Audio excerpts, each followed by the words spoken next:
She had 2 babies. In the war of 44.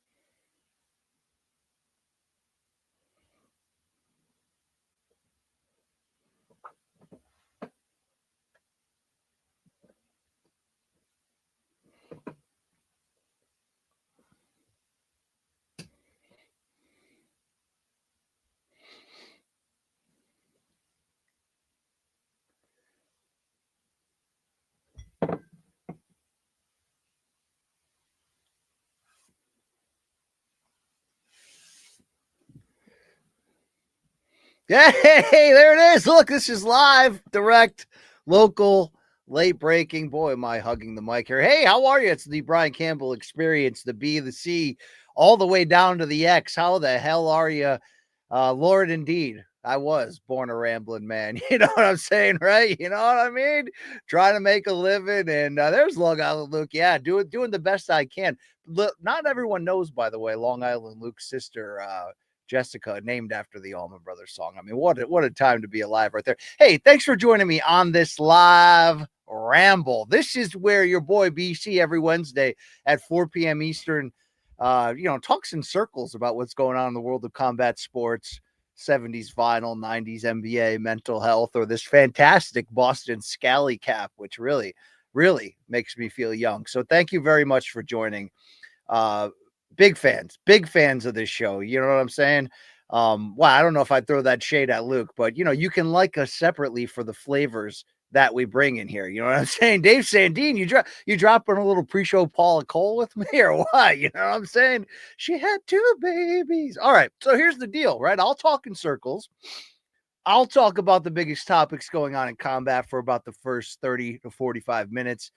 And then you guys jump in and you ask me whatever the hell you want. All right. No questions left unturned. Okay. Here we go. Right. Whatever you want. Right. I mean, tell them we are live. I mean, did anyone else get that same feeling during Live's MK? It's like, how dare you say that about her? That was completely unnecessary. All right.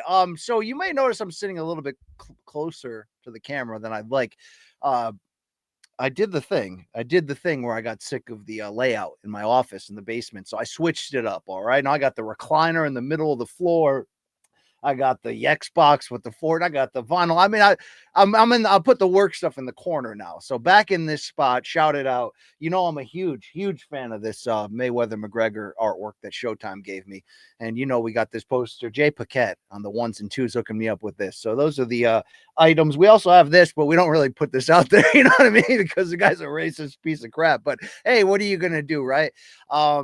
Already people chiming in with questions. Dave Santino, what mic is BC using? It's a Shure SM7B mic. All right. Are you sure? I have no idea what that means. Okay. Thank you. So look, we're going to get back to this ramble here. I switched my shit up, but I'm fired up to be with you. Thank you for joining me.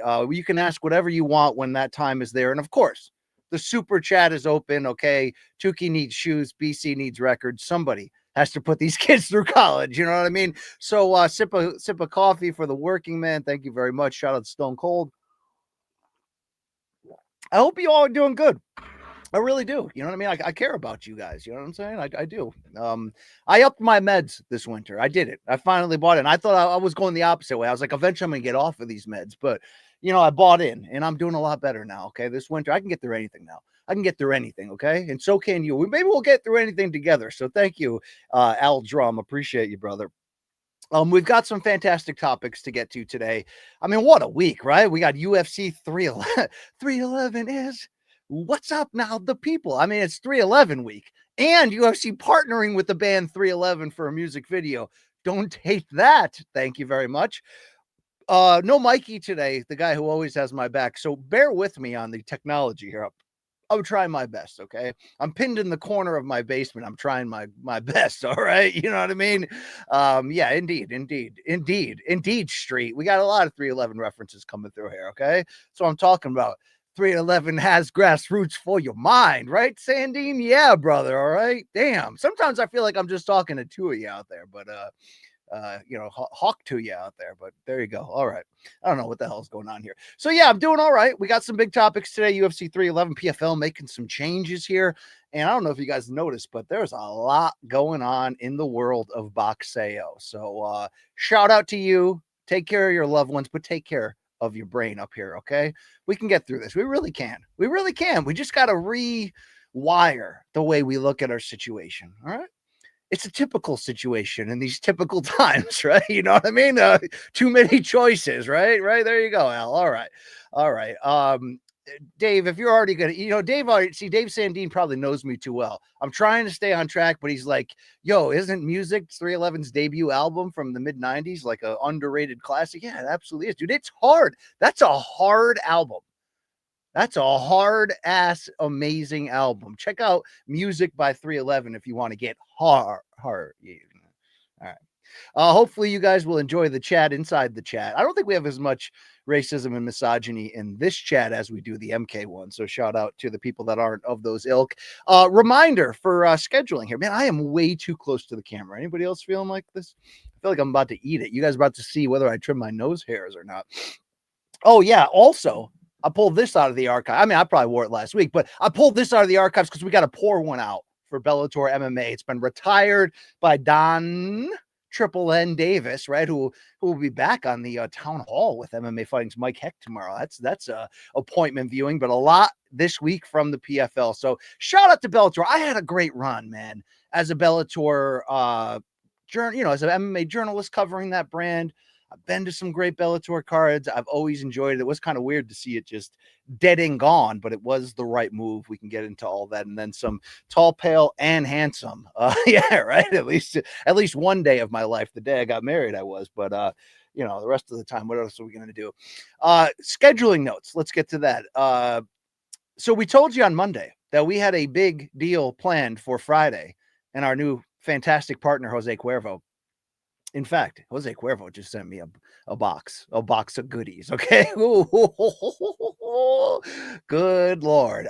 We're going to be back this Friday in the regular MK time slot, but not from home, not in the corner of BC's basement, from the studio in Manhattan, Meadowlark. We're going to be doing pregame preview for UFC 311. You already knew that. I just wanted to remind you.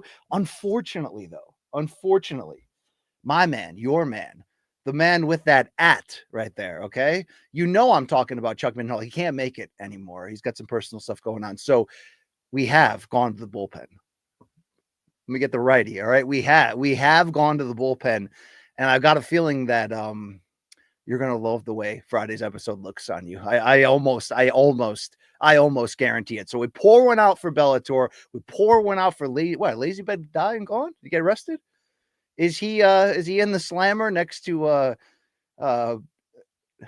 Dimebag Damon? Oh, what was that guy's name? Damien the Donk? Shout out to, by the way, I did hear that guy that reached out to me, said he knows Damien the Donk in real life over there in the 209 of Stockton, and Damien's doing fine. I never got an answer though. I never got an answer whether it was incarcerated fine or regular fine. But well, maybe one day he'll return and we'll shout it out. So yeah, get ready for Friday because we're going ham hard as a mofo on 311. We'll be drinking a little bit of that Jose Cuervo amazing tequila. Is it Aaron or Rashad? Hey, it might be. You know what? It also might not be. So you got to tune in. All I got to say is this person.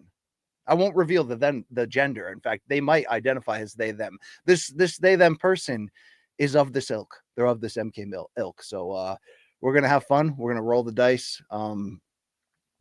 Lazy Bed isn't here, so he's dead to me. All right. Well, hey, we're starting off on a great here. Okay. All right. Also, programming note for the channel. Hey, it's been a big stretch for the old BCX of late. I hope you guys have been checking out the interviews that I've been pumping out from Usman Nurmagomedov and his cohort January 25th, Paul Hughes. They're talking some of that Shiat back and forth with each other. Check that out. I got Marab. I got RDR, Renier de Ritter.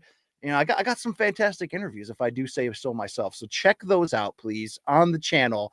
And no Rafe Bugs, no Inside the Box this week. We're going to reconvene next week. I do have a special guest. I've been trying to get Showbiz the Adult on this channel for a long time because I respect that man's work. So tomorrow I'm going to have a really fun sit down with that gentleman. Hey, I want to find out the same answers you do. Where did this guy come from? He just appeared fully formed in the boxing space and he's tearing it up. Okay. He's absolutely tearing it up. I mean, what's Friday's guest? Randy Cooter, right? Hopefully be wearing a hat like this. That's what I'm talking about. Some people say that when I wear this hat or when I wear the One Love Bob Marley hat, that I got a little young Cooter in me. Or not on me. Maybe I'm in it. I don't know. But maybe those people are just me that say that. But, I'm a big Randy Cooter fan. And thank you, Wes Heston, for shouting me out on those interviews. Yeah, look, I love interviews. You know that. Sometimes I tend to pick people that I want to interview. And then you guys are like, yo, I'm not clicking on that, BC. So enjoy your 300 views. But, we went back. We went back to the well there. So shout out to Shaq Majori, my teammate at CBS Sports, who's been hooking me up big time with, speaking of Shaq, not Shaq. He lives too far away. Yeah, not going to be Shaq, by the way. Friday, but I love Shaq. So check out his great work over there at cbssports.com and the Shaq MMA channel. I'm sure Long Island Luke knows the answer, but maybe we'll make this a surprise for Friday. So that's what's going on the channel. Check out my ish. I don't know if I'm going to be doing any form of 311 post content. I mean, I'm sure you guys, your gullet will be filled just fine with Luke Thomas, the main card minute. I got a lot of work to do after the pay-per-views end for CBS Sports HQ, post-fight column. So we'll see what's going on. I mean, if the shit's just epic, maybe BC's got to chime in. I mean, I'm not going to lie to you. I'll be upfront with you. You make the money on this channel on the live post-fight stuff, but whatever. All right. This will be the end of the 311 slander here from Perfect Speller. How could you hate them and see them live 3 times? They are a very good live band. They do absolutely bring it. Now I'm saying that with dated knowledge because I haven't seen them live since 1998, but I'm overdue. I'm really, really, really overdue. All right. Let's start this ish. Okay. Unless you guys got anything else you want to say. No, you'll have your chance later. All right. There we go.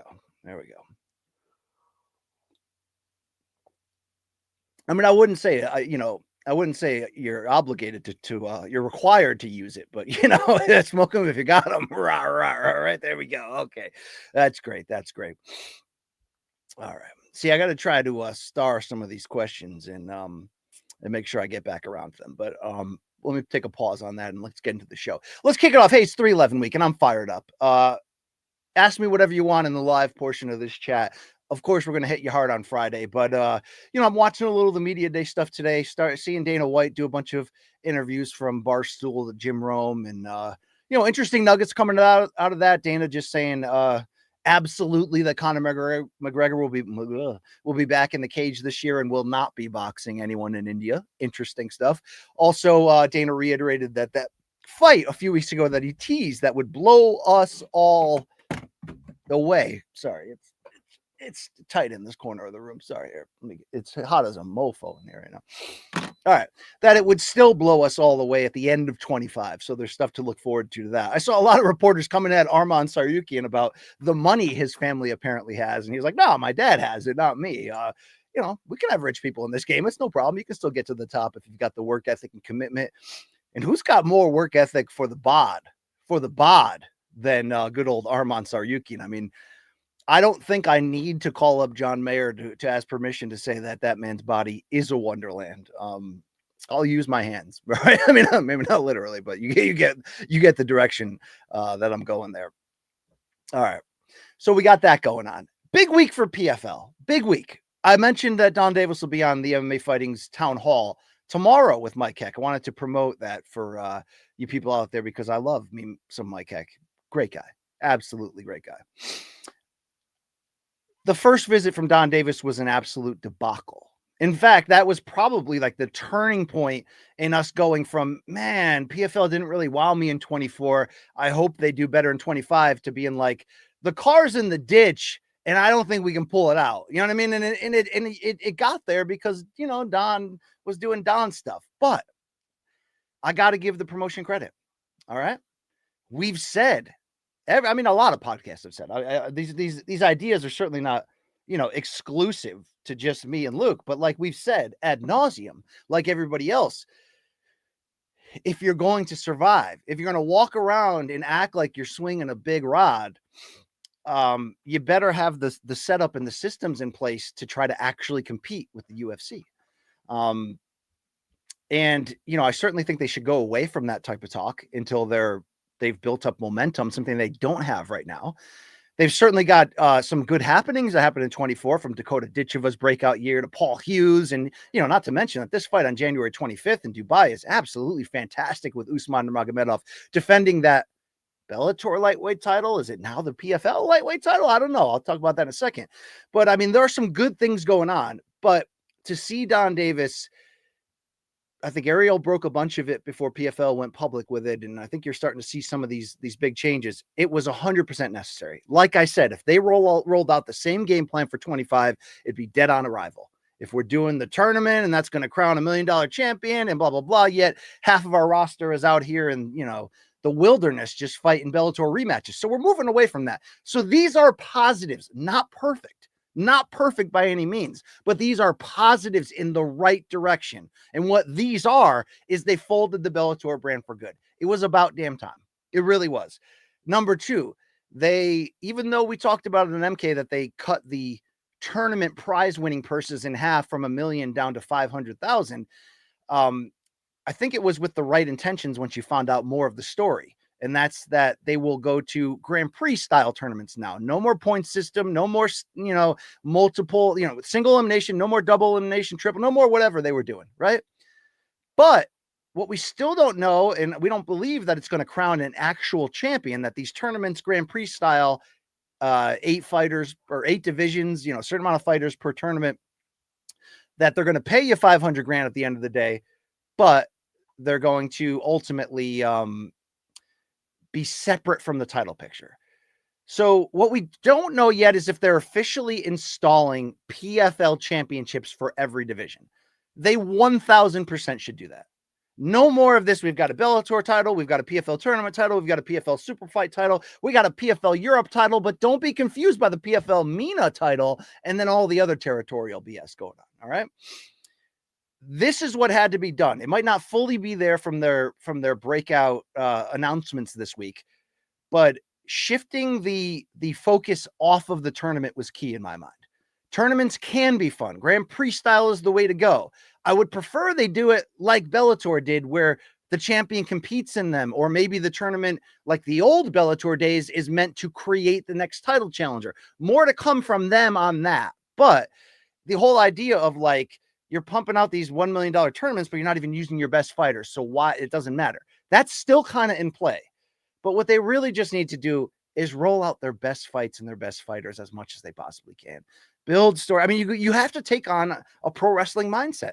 You have to take on a grassroots, mid-80s regional wrestling, attitude in how you book and present this. And people hate to hear that word, pro wrestling, when talking about MMA. Obviously, I'm not talking about scripting the fights or anything like that. I'm talking about having a clear-cut picture. Let's get some rankings, PFL. Let's not, keep your roster segregated in different areas. Let's let everybody be eligible to compete for the one title per division that is the PFL champion. It's the only way you're ever going to actually compete with UFC, because this is the only way that's going to create these scenarios where you're like, oh, crap. PFL's bantamweight division is deeper than I thought. Is it, dare I say, is it, in the conversation with the, these are the type of things that are currency in terms of public relations and what you're worth. All PFL has done is crap out currency, just absolutely shit on themselves when they go public and speaking. So these changes are necessary. I'm very happy that Don Davis, Peter Murray and company are seemingly listening to some actual MMA people. That's key. That's key right there.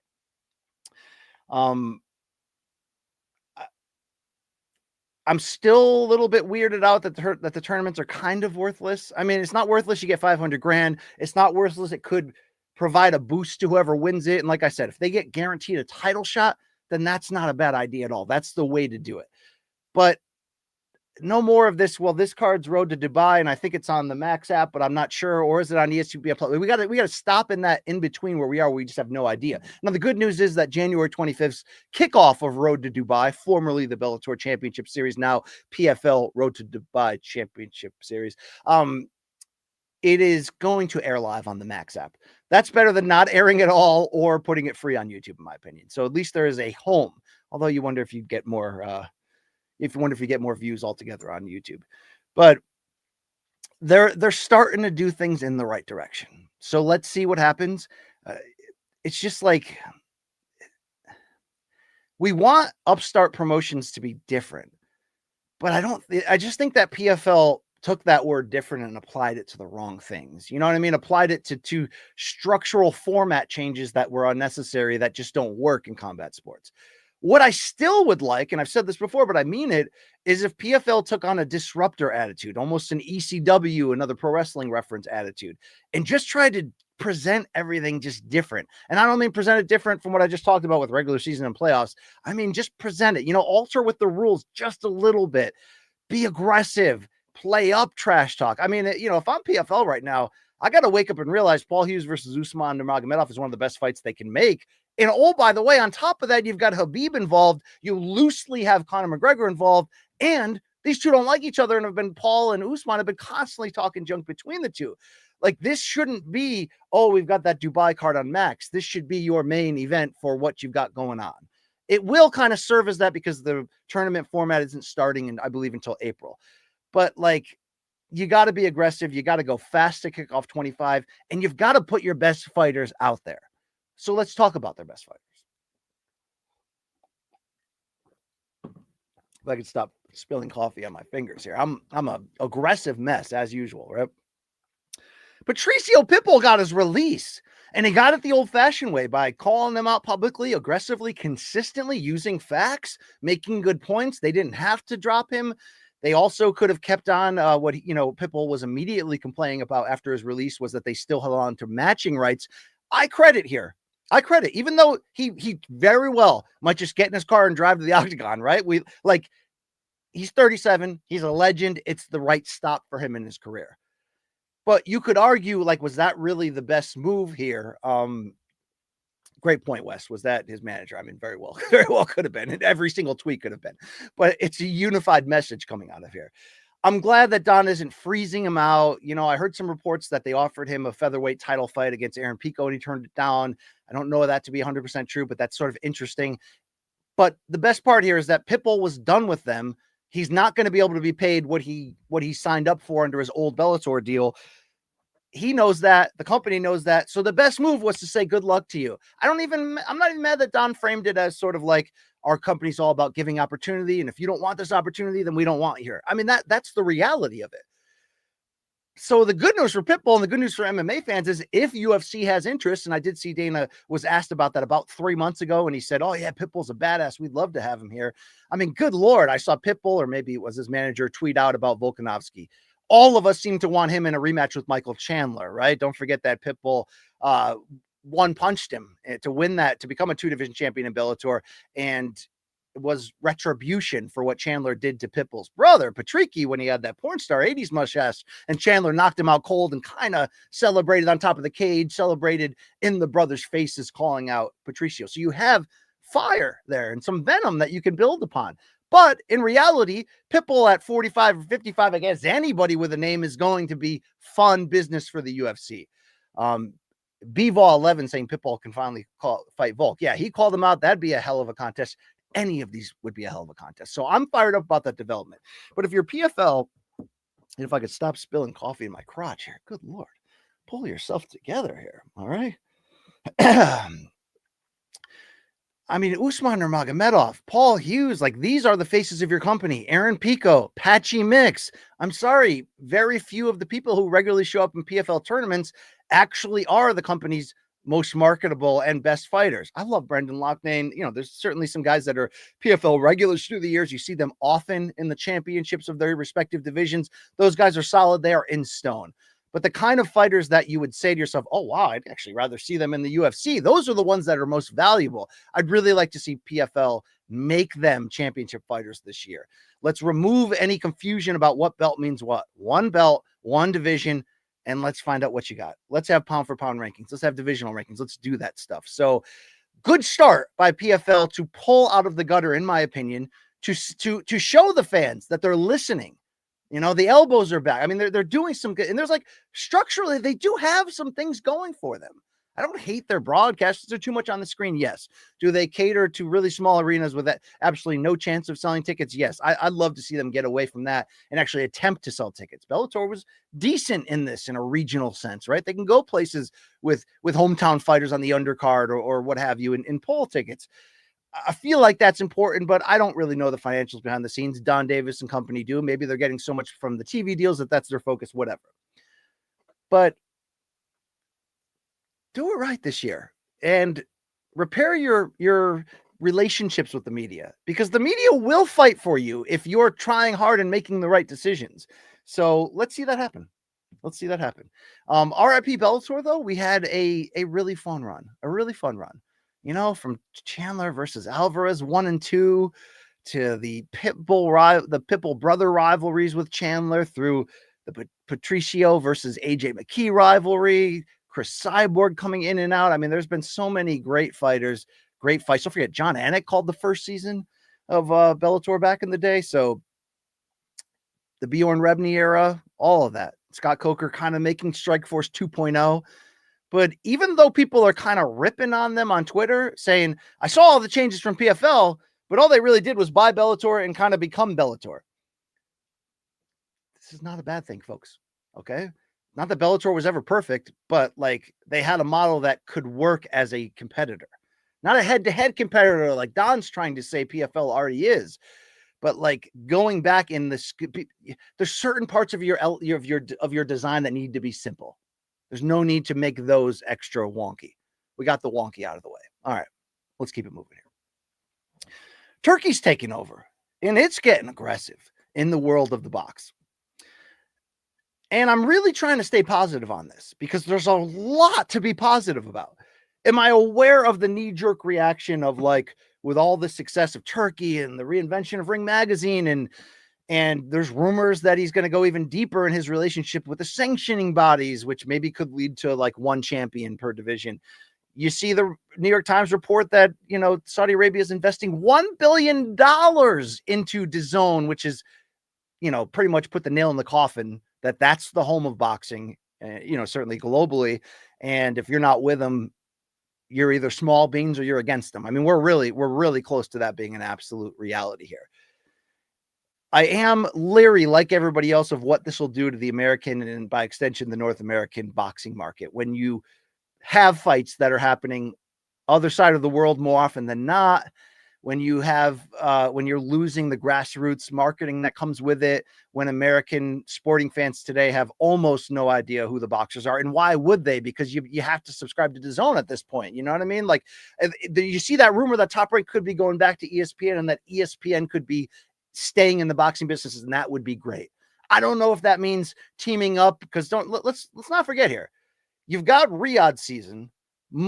Most or all of Turki's things are airing on DAZN. He's teasing an idea about bringing a Ring Magazine boxing series to the States. And on top of that, you've got the WBC prospect tournament thing that's going on, and the Dana White TKO UFC Zuffa Boxing Prospect League. So maybe, you know, one or more of those end up on ESPN. But even though I don't love the DAZN investment and the idea that DAZN is not just the king of televised boxing in the States at the moment, but it's becoming the landlord and the owner, right? I mean, even with all that, you put that aside. You put your fears and misgivings aside. You put Jamal Khashoggi aside if you can. Shit's happening here, man. Shit is happening fast, often. Yeah, I think Riyadh season is more of a lifestyle at this point, Dave Sandine, than a time frame. You know what I'm saying, right? I mean, we're getting everything we want. I mean, Tyson Fury kind of retired again, but it's probably more out of trying to get that Joshua fight, trying to get a higher number, or maybe just wanted to take some time off. Am I sports washing, Wes? I don't know. I'm also an excited boxing fan who wants better Bivol 2 atop an absolutely loaded card on February 22nd, who sees Canelo Alvarez and Terrence Crawford doing the, hotel room picture with Turki, which tells everybody, we talking, baby. Business is about to happen. Do I hate that? No. Do I hate that all these fighters, for the most part, except for Gervonta Davis, were out there for the Ring Magazine Awards, which, by the way, did look like the Oscars, like Turki said it would. Do I hate that boxing's getting classed up a little bit, that we're putting some lipstick on the pig? No, it's some of this is refreshing.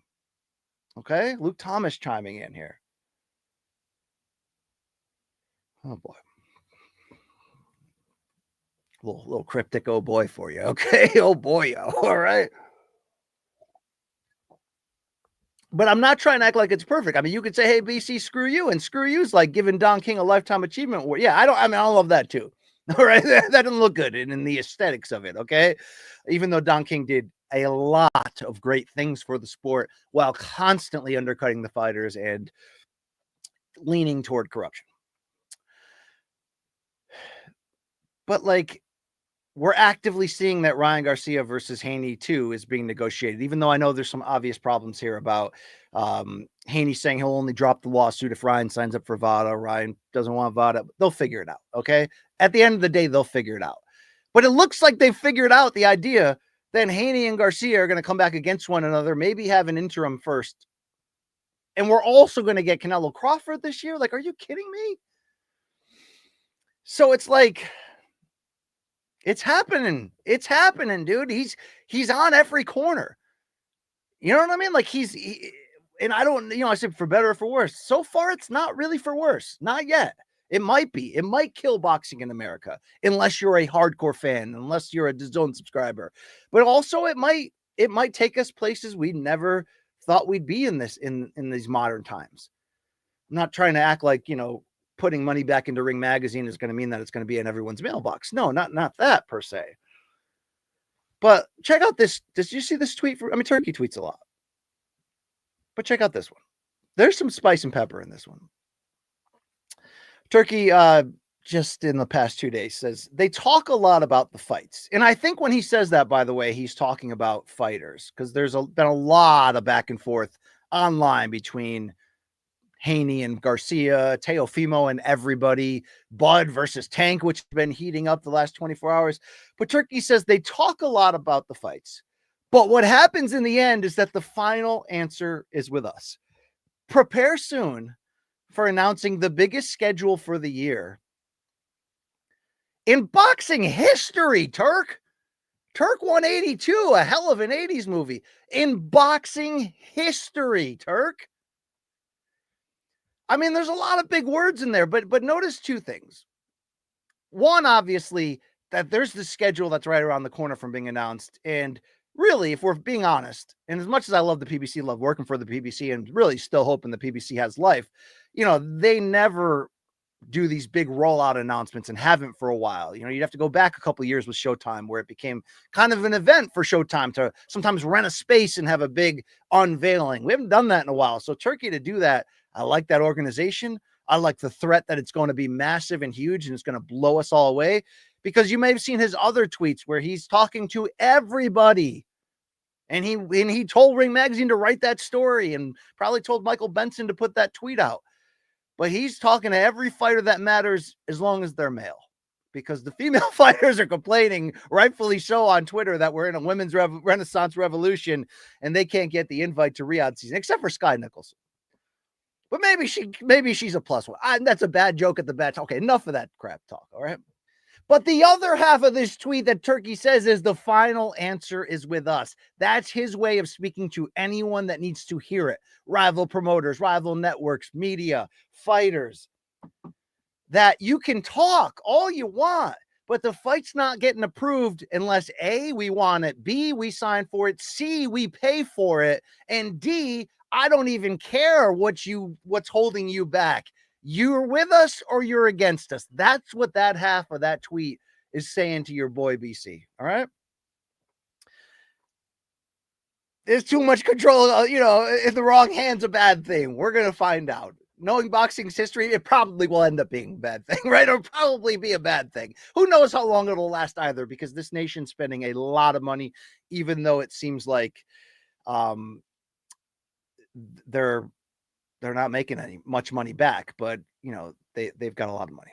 They're starting to create avenues, in my opinion. I think the Dana White contender thing, if that's real, from that New York Times report we all read, it's almost like it's their way of restarting the sport at the grassroots level. It doesn't mean everyone's going to sign with them, but if all the big fights are happening on Riyadh season anyway, and if you're either with Turki or you're against him, meaning, you know, it's almost like the UFC. You're either with them or you're against them, and with some exceptions. At times, competitors have had moments in the sun. We're there in boxing where it's, you know, so yes, it definitely seems like TKO's interest, Dana's interest, Turki's interest is, you know, bringing these young guys in, paying them less from the beginning, having the control. And don't forget, Turki's also saying, I think he had another tweet out there that basically said, and I don't think I'm against this, but just hear it out. He basically said that boxers have to stop clinging to that zero, that losses are okay, just like in MMA, that he wants to make the best fight the best all the time. And, you know, everybody can catch an L because it happens when the best fight the best. Look, you hear that as a fan, that's everything you want to hear. That's him saying, fuck it. Fuck the zeros too, because I want to make in my sandbox, I want to take my action figures and make the craziest fights happen. Now, you love that. You love that as a fan. You got to love it as a media member, because it's going to breathe life into your sport and make, you got to, you know, I mean, could somebody pick up the phone and call BC? I'm ready I'm ready. I'll put me in, coach, my broadcasting career aside. But let's go back to this one more time. Remember, you're either with him or you're against him. That's where we're leaning soon. Canelo is with him, folks. You saw the picture. There was a price for the $1 million man, Big Red, at the end of the day. But remember what I said about Turki saying, like, maybe I'll just match everybody and we'll see everybody get a zero. But what happens in the end is that the final answer is with us. Now, I don't know how long this is going to be a perfect marriage. I don't know how long all of these promoters are going to just be willing to be like, yeah, sure, this is great. We don't have to work that hard. We're just getting paid. Go for it, Turki. Take our action figures. Play all you want with them. Obviously, I see Top Rank still, you know, pursuing their own TV deal. Maybe it's a scenario in the future where all these major promoters, the ones that don't have exclusive deals with DAZN, maybe they can have their prospect series on the side and then, you know, prop up their big names on Riyadh season when it's time. We can compare that a lot to the old HBO model. And boxing was great when the old HBO model was going. But would I want a guy at the controls who's more willing to protect the fighters? You know, I mean, it doesn't have to be two extremes, but it feels like two extremes. It feels like all or nothing here. Do I want somebody that's more willing to protect the fighters or more willing to throw them in and make the best fights happen? Obviously, it's the latter for the unquenchable lust and thirst we all have for great fights and constant great fights. Because what's the best thing to do after a great fight? Immediately talk about who the person fights next and what's going on. You know, it's that connective tissue of promotion. It's the old wrestling style, of course. Getting that here. And, you know, I said you're either with him or against him. Could there be a lot of people that one day will be against him and they can form their own thing? I don't know. I don't know if this thing lasts more than 3 years. Like, it depends on a lot of things. But until it goes south, until it goes sour or what have you, it's going to be big and it's going to be fun for a while. And I certainly don't hate that. I might be on the outside looking in right now, broadcasting wise, but, you know, the fan in me, I just hope that we still get big fights in the States. Now, I did see the rumors speculating on Twitter in relation to the Crawford Canelo fight that I believe is set up and being planned for late this year, is that it would be in Vegas. So it doesn't seem like Turki, on request of the king, you know, or what have you, or the MBS or whatever all these titles and nicknames are, is saying, you know, bring them all home. It's got to be Riyadh. No, doesn't necessarily have to be, it seems. So as long as they're keeping London in flux with big fights, the States, Vegas, could it work? I don't know, man. I don't know. I mean, I don't love DAZN. Well, you better start. Apparently. It's very interesting stuff. It really is. All right, quickly, because I do want to hear. I want to hear your thoughts. I want to get your questions. Did the chat stop? Did we just have a? Well, I was talking to myself in a circle. So I was rambling. So maybe it just did. All right. All right. Or maybe people left this to go to a different one. That's fine too. All right. You guys see this Tank Davis versus Bud Crawford beef? It's heating up. It's heating the frick up. Is there anything? I mean, you got to probably turn 46 and become a washed POS like me. But is there anything more pleasing than a pink coffee cup than the late afternoon coffee? Now, I try not to do it every day, but the late afternoon hot coffee is like, oh man, right? You know what I mean? Damn, right? All right, let's get back to it. You just nailed it. 9:15 a.m. He called his wife fat. Yeah, he did, and he, in fact, is Tank Davis. So we have seen a back and forth between Tank and Bud that really seemed to start with the idea that suddenly every popular fighter was at this Ring Magazine Awards, which I think was in London. You can dead wrong me in the moment if I was wrong, but yeah, go please put a pot on. And then put the pot on. Luke knows how to double fist pot. Believe that. Or sorry, Bong Island Luke. All right. Tank wasn't there, and he was the only prominent fighter, it seemed, that didn't get the invite to come out. And it wasn't just fly out for the Ring Magazine Awards. It clearly was time for all of these fighters to get the close up with Big Turk and plan out their 2025.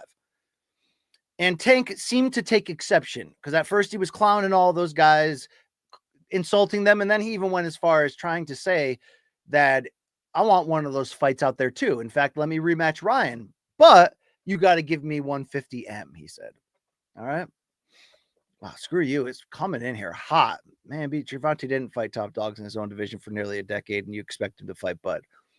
It's a topic that we didn't talk about before, but we're certainly talking about, at least the latter half, the Bud fight. Now, you're critiquing of his matchmaking. He got star level matchmaking at Showtime, but it wasn't without challenges. It wasn't without stepping up and taking tough fights.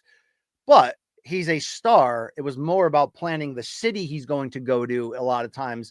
And I agree. There was very much an attitude from PBC, which was like, we have the star, so you got to come to us. Okay. So no, I don't like that Tank is this deep into it and hasn't fought as many big names and tough challenges, even though he's fought more than people give him credit for. And he's pretty consistently always awesome. All right. So you got to give him that. But he was coming hard at it suddenly turned into Tank versus Bud, when initially it was Tank saying, pay me 150 million and I'll join too. But he was also kind of making fun of Canelo, kind of making fun of everybody for bending the knee. The only people that seemingly haven't bent the knee are a few PBC stars right now.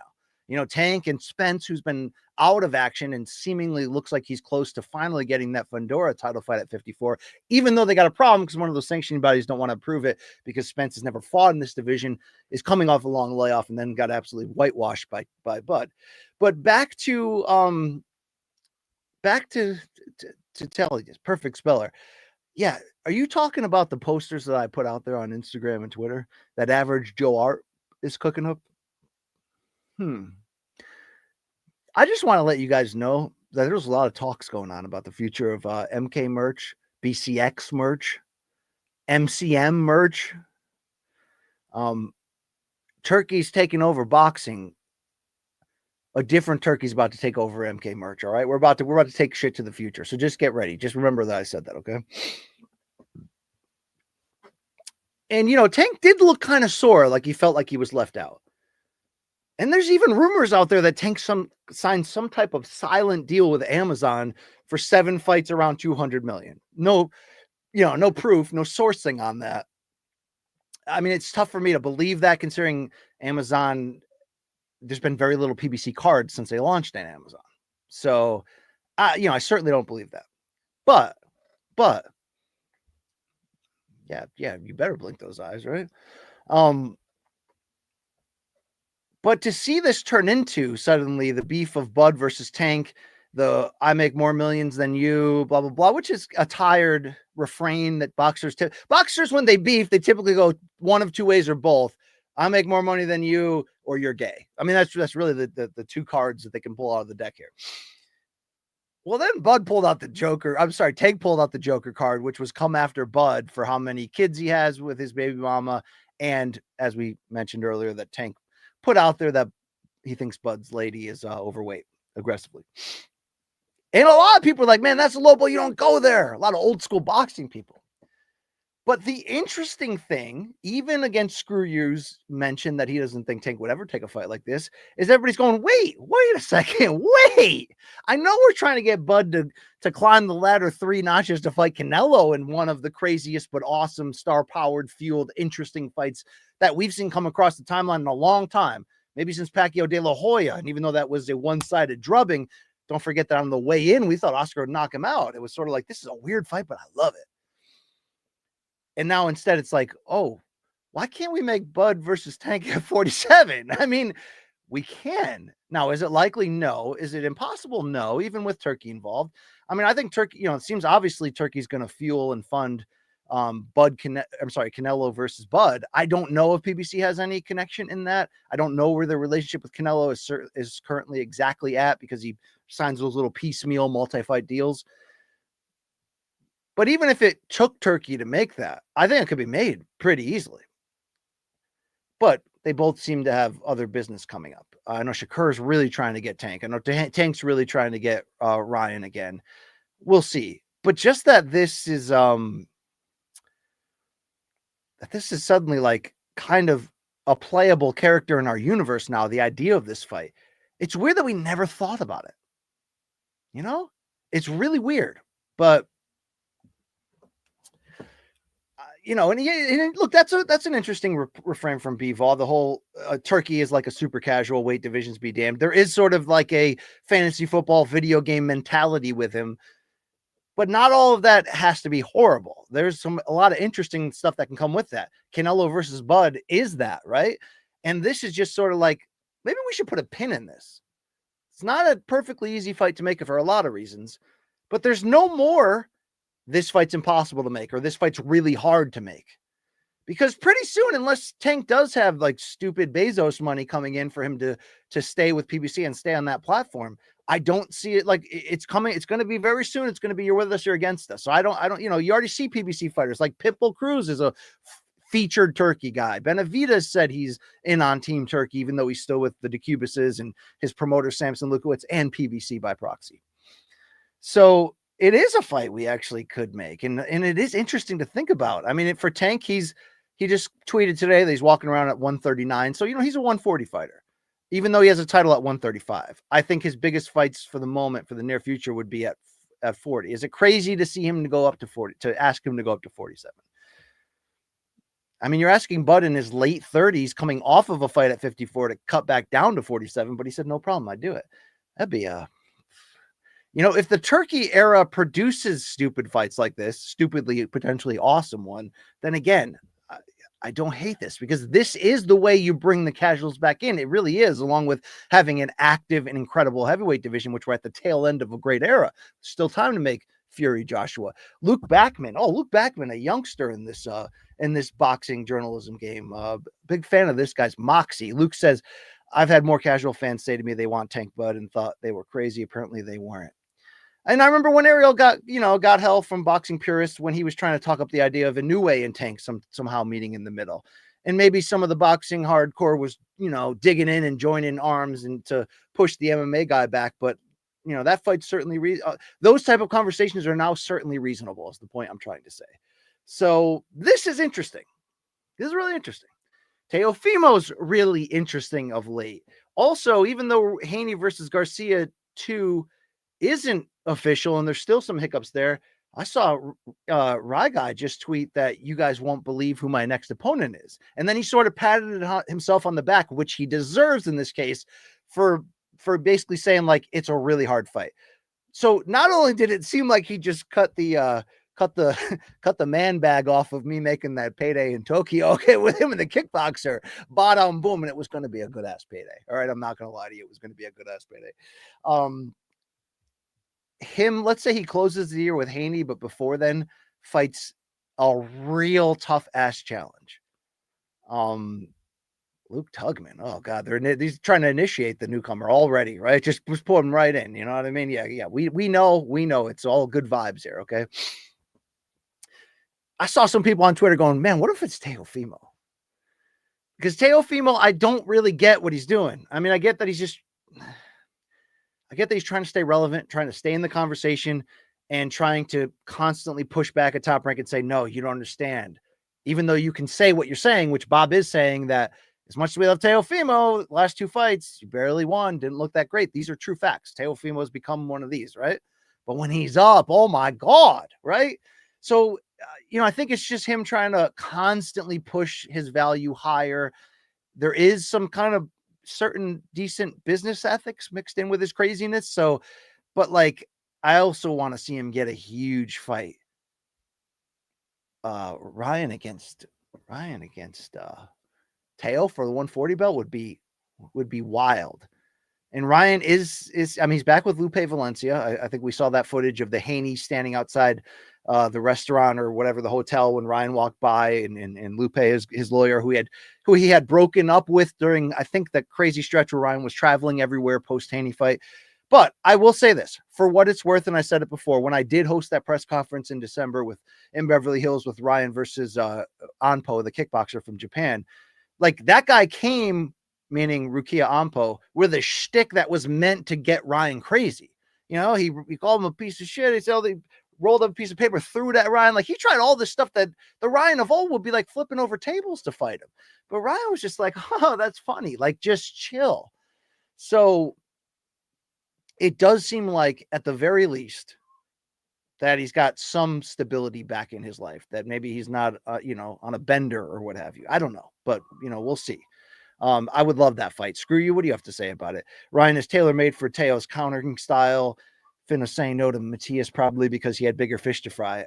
Yeah, I agree with that. I think that's, because I think if you look at that offer to fight Matias on pay-per-view, even though I think the Lopez's were right, meaning Teo and Dad, whose nickname is Junior, which is weird because we call him, you know what I'm talking about there. They basically said that they didn't want it to go to pay-per-view because, it's a streaming era and it's going to die on pay-per-view. And they thought maybe it was Bob's way of just being like, not only do I not want to pay for this, but I'd love to see it die on the vine so Teo can lose his negotiation leverage. In that regard, I really think that smart, and they're just constantly looking to one up. So maybe they were using that as collateral. They'd be fine to fall back into the Matias fight. And that's one that even with the danger that Matias brings, that Teo could revive himself nicely in, without question, because of his technical advantage there. But good Lord, imagine if Ryan fought Teo and Haney in this year.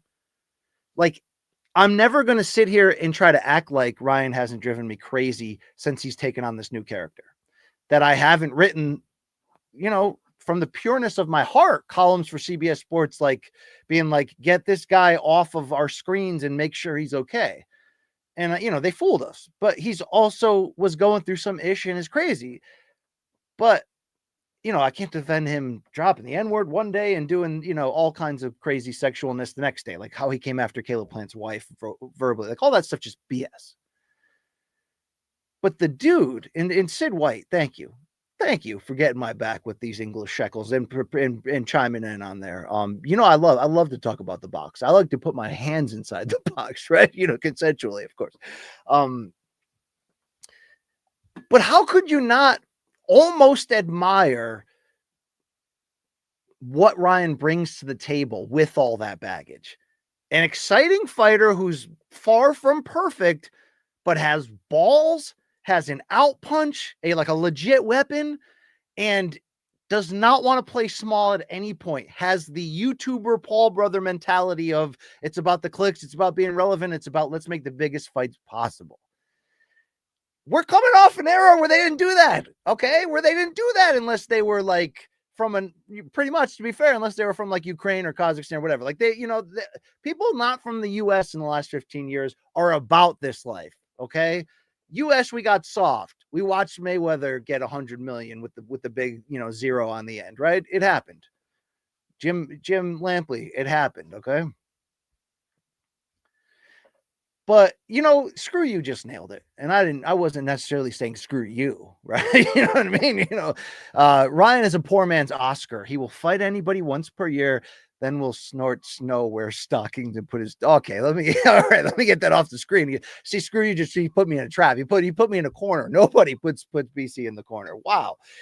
But the early half of your question, the non-disparaging half of it, And if we're going to pour one out for Bellator today, we might want to pour one in for AG1 because I found it in the back of my fridge. Woohoo! All right. AG1, not bad for you. Did they lie when they said it cures hangovers and cancer? Yeah, but it's not. It's still a punch of tropical vitamins. All right. But the first half of what Screw You said is true. And that's the reason ultimately why Oscar, for not being able to hold together both his personal life post-career and his reputation, because he's constantly tripping over himself verbally. You get what I'm saying. The reason why I can still come out here and say, F the Stockings, the guy's my favorite fighter of all time. I didn't pick him, he picked me. That's right. You know what I mean? Like, because he was a man when it came to business and taking on tough challenges. He was a fan's dream. Ryan has that spirit in him. And on top of it, he's crazy. So he's going to make public displays of the kind of mayhem that we all grew up with. We all did. Okay. You may have seen that mayhem in the 70s on live TV when Ali would jump Joe Frazier or you know, I mean, listen, pull a gun on Ali, by the way. You may have seen it in the 80s version with the Four Kings and the intensity and Hagler, Hearns. And even though that was more about the real fights, there's always crazy around the corner. I mean, Larry Holmes versus Jerry Cooney is one of the biggest builds in boxing history. It was built on race. Like, let's not forget that. The 90s obviously was Tyson biting through people, Fan Man flying through the ring, and all other kinds of ridiculous. Remember the Tyson Lennox Lewis press conference in 2002? Ryan plays a very strategic and key role here. And I think Teo realizes that he also can play that character, has played that character, and sometimes his personal life fuels the reasons why he kind of has to play that character. He's playing it now too. Imagine if these two fought next. Good Lord. Come on. Like, you got to throw away what the fact that both of these guys said the N-word. Yeah, I mean, it's not easy, right? I should throw this piece away too, right? Good Lord. Hey, shout out to Anillos. I just got a nice Christmas gift from the guys at All the Smoke. A nice holiday Anillos, the mezcal, okay? The artisanal mezcal. Shout out to that. You can allow yourself to put away the BS and just go, man, Ryan versus Teo would be just some I mean, it would just it would melt in your mouth, not in your hand. Hey, Todd Cheddington Esquire. If Ryan's not healthy mentally, I'm not interested in seeing him fight. I've watched enough combat spectacle and I'm fine with being patient and waiting for Ryan to be completely healthy. I think you said kind of what needed to be said. I appreciate that remark. I think you're right. But I could counter that and say, I'm not sure he's ever going to be what you're looking for and what we would hope for him. I think he kind of likes being a little loose in turn 4. You know what I mean? I think he kind of realizes that it kind of makes him more dangerous in the ring, and it kind of ups his Q rating with the public and the buzz factor, which I think is he's of this era. He's of this ilk. He's got the YouTube mentality, the Paul brother mentality. You know what I mean? So I get what you're saying. I don't want to see him out. That's why I didn't want when I really thought during the Haney week that he was mentally in the worst place possible. I didn't want him in there. I think, like I said, 50% of that was faking us. 50% of that was real. But to his credit, and I think after he lost to Tank the way he did, where he just kind of got picked apart, audited, and sent home, how redemptive was that performance for Ryan? Holy crap. Like when Luke Thomas said he's going to get tuned up by a guitar by Haney, it's not just because they had such gaps in technical ability coming in. It's just that Ryan, like, I don't think I didn't think he was that serious, but that was a strategic weaponry that he applied there. You know, the old knowledge of what he had over Haney. Damn. All right. I'm getting fired up here. I'm talking in circles. But now it's time. Now it's time to hear from you folks. All right. We're going to open up the floor. Of course, the super chat is open. So thank you for supporting it. More AG1 in the Campbell household. All right. I mean, main card man, tell your friends. All right. Tell your friends. There we go. All right. And, you knew Lazy Bed was lingering somewhere. He comes in there with the special guest referee Hulk Hogan line. That's great. That is great stuff. All right. Yeah, it's going to be about you guys now. So speak your shit. And let's get after it. Dave Sandine. This was early, I believe, in the chat. Yeah, 311 Fight Week, great signing.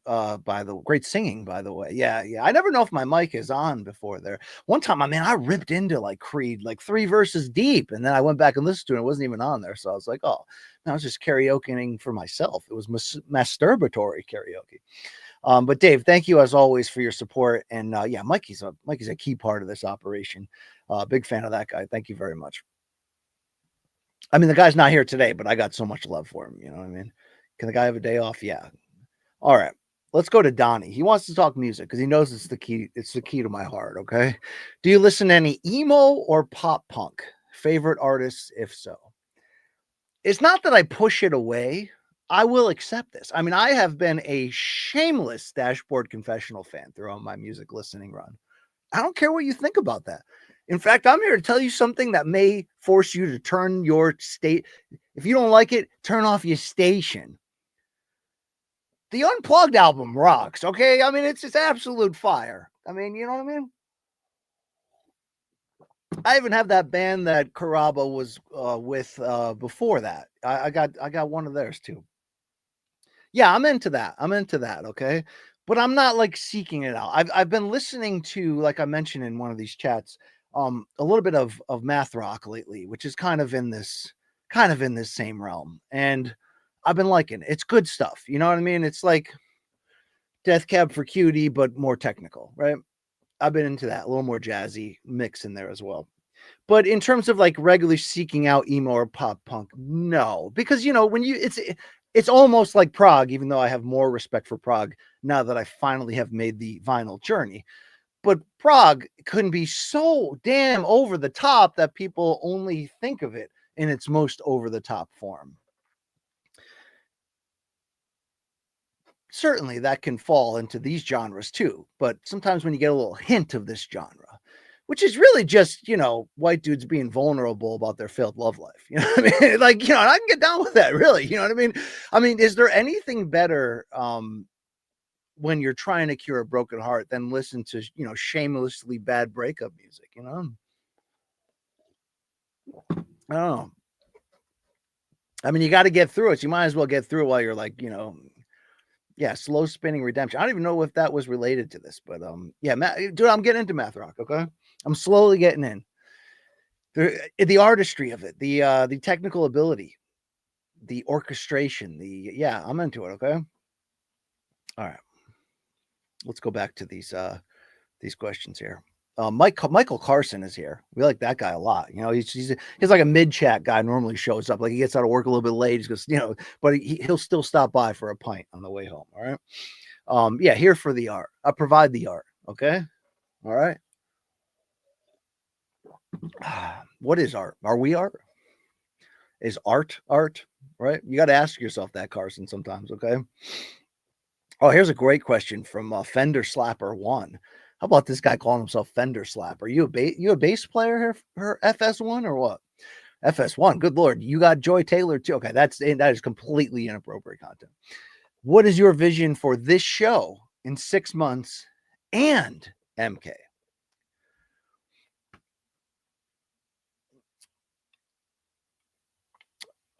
Yeah. So we're coming back with pregame preview, which is big for me. Getting another prominent year-long sponsor, that's big for me. That's good. Those are good steps in the right direction. Things are getting organized behind the scenes slowly in ways that we, could only have complained in 2024 that they weren't here when we thought they would be, or that they didn't develop. I mean, we had challenges, we had issues. It's coming together. But you hear me say it all the time. I think we need our own spot. We need our own studio again. We need our own fun house to be able to go to. Oh, big fight weekend. Let's go to the fun house and just pump content. All right. Just two-handed. You know what I'm saying? Right. Just get aggressive with it. Right. All right. Yeah. Slap that Squire Octopus. Right. Man. Slap that bass. Slap that shit. All right. Peanut. Beat that thing. Bow, bow, bow, bow. I mean, it is 311 week, right? All right. That studio will be a big step up, in my opinion. I think that will bring back these lost elements of what helped make us, I don't want to say great, because the show, the sex is in the, the two opposite hosts. If they can keep their hatred for each other together long enough, they could pump out great content, right? MK forever, okay? Forever, Trevor. That's what I'm talking about.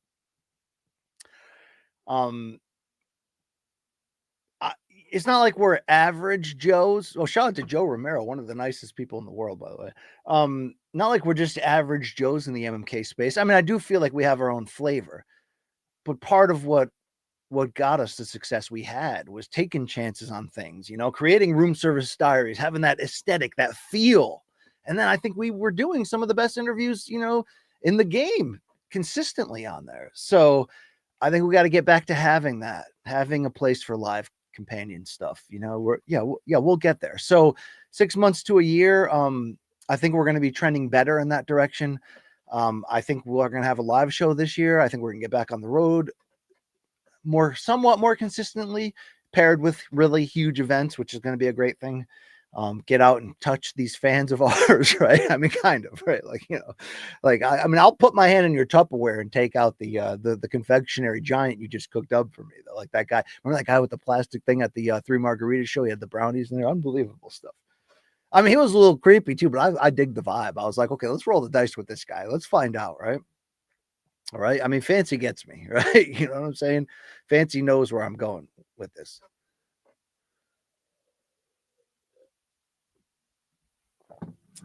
So that's where I want to be for this channel. I've said I had I'm still figuring it out. I'm gonna be honest with you. I'm still figuring it out.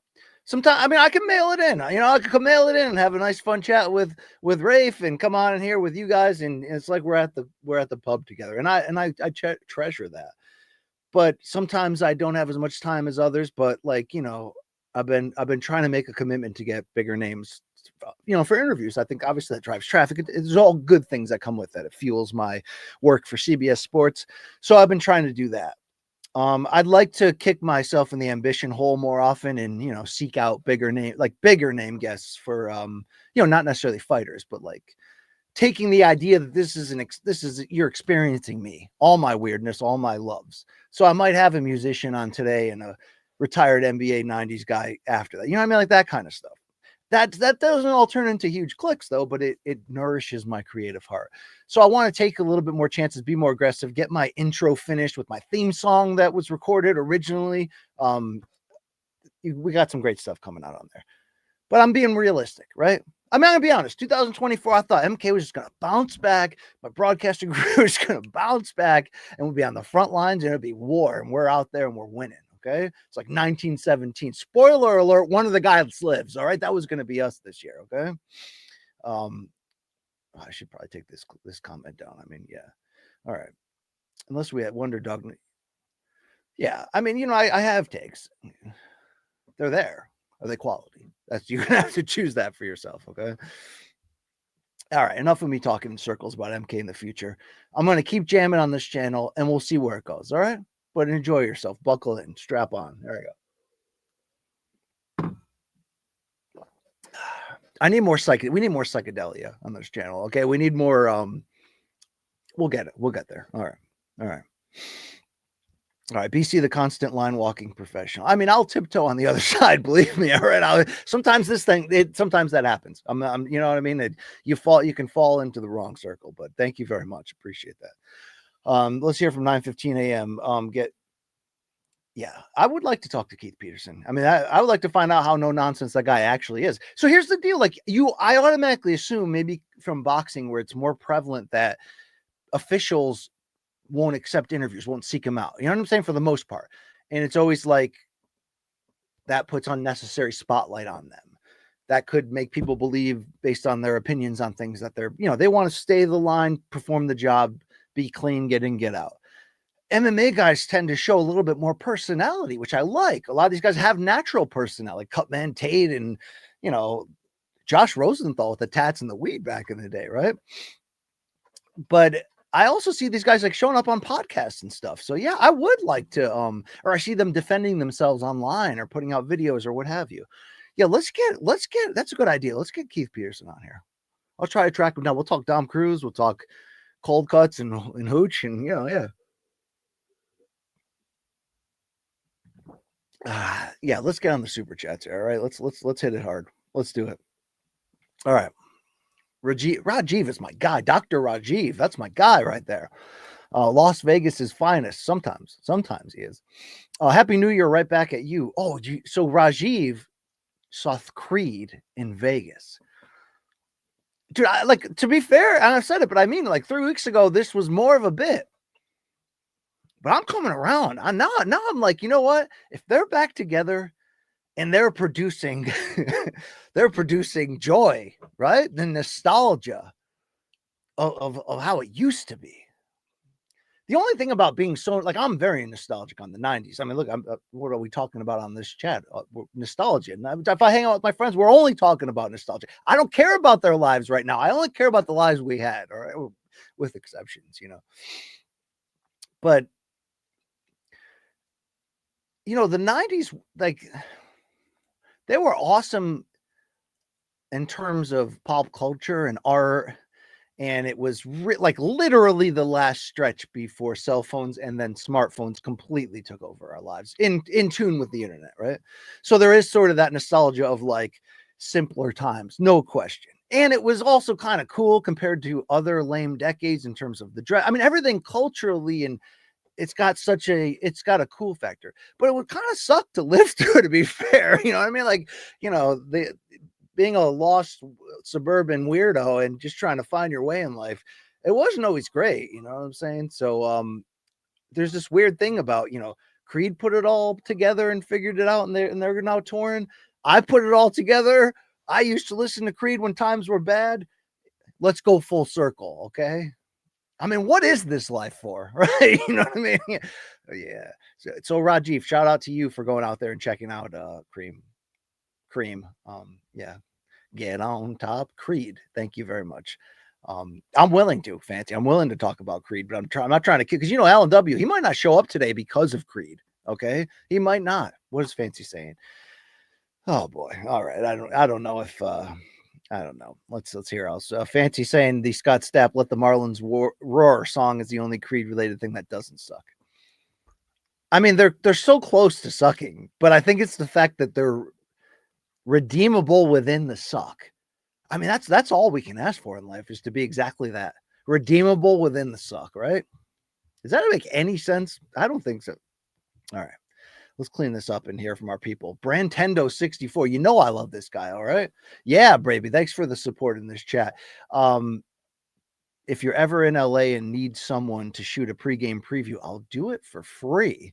I only say this because Luke said filming them in the past was a challenge due to a cameraman issue. Yes, we don't have the overflowing Showtime budget like we used to, along with the CBS budget, which wasn't always as plentiful, but would still come in and save the day at times. So I appreciate that offer, Brantendo. I'm sure you do fine work, and knowing that that's out there, that's an option one day. I like the way those apples taste. Thank you, brother. All right, great stuff. Brantendo, don't you do work with Bisping, or you did? I mean, he's a good podcaster, just talks too much on the air, I mean, maybe I do too. I might not be your cup of coffee. Wes Heston, any commentary coming up soon? Yes, I will be. I'll be doing play-by-play on that Saddam Ali comeback card in February. Richard Comey's on that card. It's in Brooklyn. It's on a Sunday. Working with the Magic Man, Paulie Malignaggi, so that should be a fun time. Nothing outside of that. Oars definitely in the water as always, but you got to roll with the punches. Stay ready, and when you get the call, you got to absolutely bring it. All right, that's what lane I'm in right now, Wes. The bring it lane. Okay, thank you. All right. Let's hear from Perfect Speller. If you're curious, high school girlfriend dragged me to my first 311 show. Went to see Incubus open for them, and then 311 open for Incubus. Ooh, interesting. That was probably more toward the late 9. Oh, I guess it could be. Yeah, so I saw them a bunch in the 97, 98 area, and they've pretty much always been awesome. It's a great live show. I'm okay, not great. it's a really good live show. Really good. There's still put some respect on really good. All right. I mean, it's not the best band in the world, but they did represent a time, and they're also timeless. All right. And you got to give them credit for the consistency. At least I will. Yeah, what do we got here from JP34? I saw Creed play with Robbie Krieger at Woodstock 99. Now, that's an interesting idea. I don't hate that. Krieger, of course, the guitarist from The Doors. Sunday night, right before Red Hot Chili Peppers lit the place on fire. Damn. I bet you even within the ridiculousness of Woodstock 99, the sun, the prices for the water, the riots, the hand play from the men on the, it got pretty dark. There was also some badass performances. I remember particularly because my dad had the black box at the time, which gave you the free pay-per-view, which is how I watched WWF and WCW and boxing and UFC, early UFC. I mean, just destroyed those. I watched Woodstock 99 was like a pay-per-view thing you could purchase, and it gives you almost unlimited access to every show live. So random times during that, turning on the TV and seeing these type of collabs was pretty damn cool. So that's great. Good stuff there. All right. Brentendo back at it. Is there any fighter that comes off to the public as a great person, but you find to be actually completely different in a bad way? And thanks, Brentendo, for your support of this channel here. A few times. It's rare. I mean, I say it's rare, but then you'd say, well, then why does Luke Thomas say everybody in this industry sucks? And what I mean is, like, I mean, I don't always have high expectations that people are going to be overly nice or that we're going to bro out. I mean, it's cool when that happens. It's cool when fighters become MK cool and they respect us and we respect them. But like I always say, they could go out and shit the bed in the next fight. And I'm going to say that they did, and that might be the bridge too far for us. But in this specific scenario, I'm certainly not going to out people, although I did out Bisping that time. So yeah, Bisping that time. All right. Yeah. He went up to me. He was like, dude, I don't even care what you have to say. I got to go, but I really don't. But whatever. It happens in life. I really don't care, to be fair. I was there when Bisping won his championship and was backstage, and I got a lot of respect for that, for sure. But yeah, probably Bisping. It's happened certainly a few other times. You look, people are human. People are human.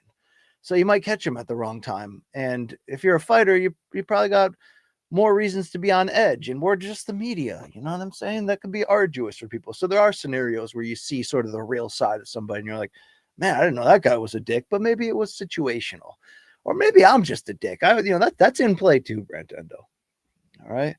You can't tell bad jokes for a living on podcasts and no one's going to hear it one day and hold it against you. They probably will. And they probably have a right to do that too.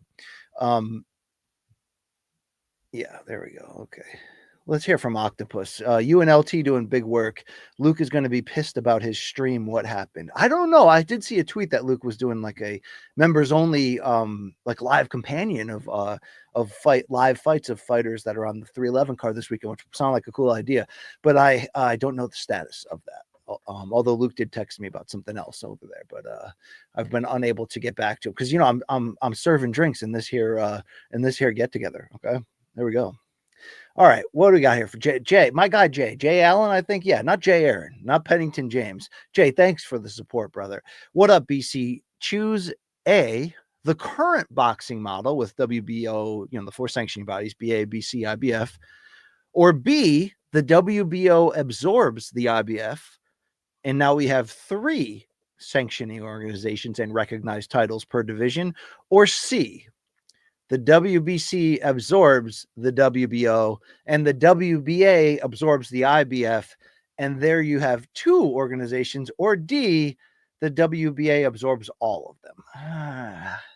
The only thing that sucks about D, which is the correct answer, is that it's the WBA, because they have tended to be the most shameless. I mean, the WBC is shameless as shit, but they also balance that out by doing good things at times, and then also being like this ambassador of the sport where the fighters look at the green belt as the most prominent. But the reason why D would be the answer, obviously, is because we want less. We want 1 title per division. And again, rewind back to my speech about Turki earlier. What if this is part of his vision? And it probably is. I mean, it was strategic in purchasing the ring and renewing the value of the ring ratings and maybe we get to a point where, yeah, you can still televise on TV that this is for the WBC, light heavyweight title. But when that Ring magazine rolls around, that's the real champion. That's the closest. If that's what it's going to be, that's the closest we're going to have to perfection. That's going to be it. So that's kind of what D would be. The idea of having one recognized champion, and obviously adding the Ring magazine means you're adding another title, but it's the title that cancels all the other ones out. So I don't know, too many titles, obviously. If you had to pick one, I do agree that the BC has like the most history. The green belt's cool, but whatever. I mean, there's just let's get a BBC belt. How about that? Okay, the beige Brian Campbell belt. I mean, it's worthless.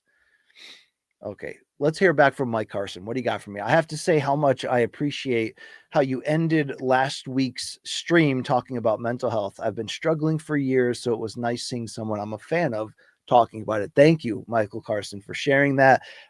It's never lost on me when people send a DM or see us at a live show and have a similar sentiment. If I could, give back anything. And I mean, that's the thing, you want to feel like you're doing, obviously in this case, a job that's paying my family's, living and me scratching my itch of my goals and dreams. So that's great.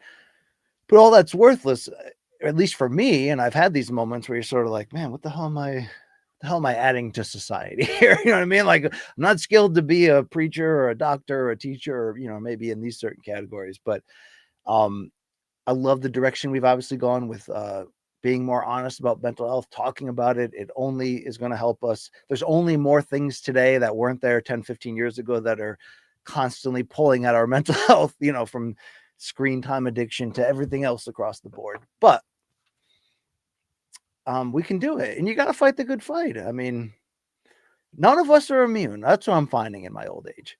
Yeah, there's different levels to it. Some things tick me off, but don't tick off my wife. Like, we're all different. But you got to take it super serious. It can't be something that you're like, oh man, I got to get around to that. It's not like, I got this, I got a little flab on the gut. I got to get around to the, you can't treat, or like your car, you're like, oh man, I'm 1,000 over on the oil change, but like, oh yeah, I'll wing it. No, you gotta have a plan of attack. There's so many resources. Put it first, because you deserve to be your best you at the end of the day. Not every season we're like filled with ambition and ready to go after it. You know what I mean? I'm realistic. Life throws curveballs. Seasonal depression kicks me in the a-hole come wintertime, believe me. But and it's hard to, be that same person during those times and forget when you add in, oh, grandma's sick or whatever. You know what I mean? It's life. But let's talk about it. Let's be about it. And let's give ourselves and our families the best chance, because we're losing too many great ones, really. Let's take care of each other. All right, let's go. Oh yeah, I guess I did my good deed for the day. Thank you for listening to me ramble. Let's go to MMA Sedan, who's got loonies for me, and I appreciate you, brother. Friendly neighborhood AEW Mark here. Kenny Omega is back and Campbell is rambling. Doesn't get any better. Yeah, I love me some Kenny Omega. Like, if you asked me, yeah, this is the part where you can fast forward through my pro wrestling BS. If you ask me, BC, ultimately, not who's your favorite wrestler of all time, to that answer, I would say Hollywood Hogan, Randy Macho Man Savage, Kevin Nash, right? But like, who's the greatest? Dude, Kenny Omega is the greatest pro wrestler I've ever seen. And the mic doesn't equal the ring work, but that's fine. His mic works great, especially as a heel, especially in Japan. But like, the proof is in the pudding. It's not easy to just go back and inhale years worth of growth, storyline, and time. But at the very least, all you have to do is throw in the Okada series. And you're like, oh, we're dealing with something that's different here. Like, this is not only an upgrade, this is an innovation. This is a next level. The guy's the smoothest in-ring worker ever. All right. There you go. I won't keep you here for 35 minutes, but I want to. A lot of people lately are saying, BC, I respect that they're saying this, and I know this is like, oh, put myself over, but they're like, BC, now's the time to get back into wrestling podcasting because shit's on fire to some degree in certain areas. And I do, I'm not happy that I missed the Roman Reigns storyline, more or less. Like I came in for little peaks, but the business wore me out so badly that I'm still not recovered from that to come back. But there is some lament that I'm missing some, big moments and big things happening. But it's also a time suck because, like, I'm not, I tend not to be middle ground in anything. I'm more or less all or nothing. So if I'm going to be in the genre, I'm going to be in the thing. I'm going to be all freaking over it. You're not getting back what you're putting in. It's just not happening, even when it's, decent now.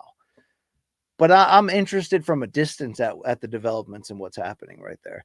And if Kenny Omega's back, then life is good. I saw Penta went to WWE. Shout out to Trips on that one, dude. Damn. All right. Okay, now I'm interested. But then you watch it and you're like, man, this is bullshit. But the nostalgia is great.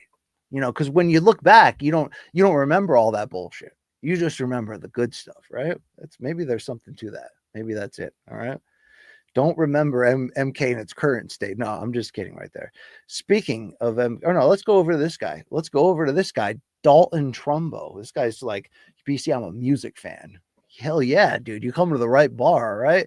BC, are you familiar with Mermaid Avenue album? The two albums, by the way, 1 and 2, of found Woody Guthrie lyrics that were covered, they were turned into songs by Billy Bragg and members of Wilco. Yeah, hell yes, dude.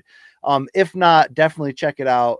And also, Sunvolt is better than Wilco. That's a hot take right there. Good Lord, wow. I can't agree with that. We got respect for Sunvolt, of course. But I was a fan of the other one more. But Uncle Tupelo.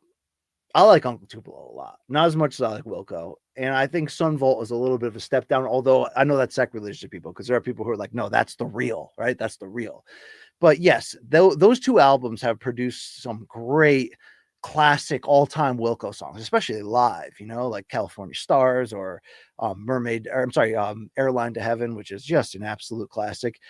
You got to dig through the Billy Bragg, and I got respect for Billy Bragg too, but you got to dig through his tracks as well. So it's not a straight Wilco thing per se, but it's not as bad to try to swim through the river of Shawshank shit that is John Lennon's final album, Double Fantasy, recorded not only right before his death, but following a 5-year lost hiatus. Not lost because he chose. The lyrics to Watching the Wheels tell you he chose to be a dad and to press pause on this business that was killing him and suffocating him. And damn, those are some of the best songs John Lennon ever wrote. But every other song is like Yoko like getting stabbed and reacting and gutting out vocally. Good Lord, right? Holy crap. But yes, there are some all-timers on that. I love Wilco, but I'm like 2.5 albums behind on even catching up on what they're up to. Like they kind of, I don't know, I hate to say it because the classic stuff is the classic stuff. And I was there along the way through the band changes, through everything, seeing them in every possible scenario. Probably have seen Wilco more than any other band. I just don't like where they've been going of late. It's not bad, but it's not moving me. My Morning Jack is a different story. And they got the new record, what is it called? Is coming out in March. So fired the heck up for that. Thank you, Dalton, for your time and your there you go. All right. What else we got here? Lazy Bed. Unrelated, I need a comprehensive list of Brian Campbell's top 5 Lithuanian combat sports prospects. Well, I certainly don't go that deep in that regard, Lazy Bed, although I like that joke and that want. I like that want. But I'm a big, is Modestas Bukauskas? Yeah, that guy's last name is Lithuanian written all over it. I'm certainly a big fan of that guy. Slava Claus is not of that ilk, but damn, isn't Slava Claus like the most fun at like TV fighter at the moment, where you're just like, I don't have high expectations that he's going to the top or that he's going to be cut tomorrow, but I do know he's going to take heavy damage and he might just win, right? There's something about that. But yeah, shout out to Lithuania. You better believe I had the Grateful Dead tie-dyed 1992 Lithuania basketball t-shirt. I didn't get mine until 97, but you damn right I had it, all right? There we go.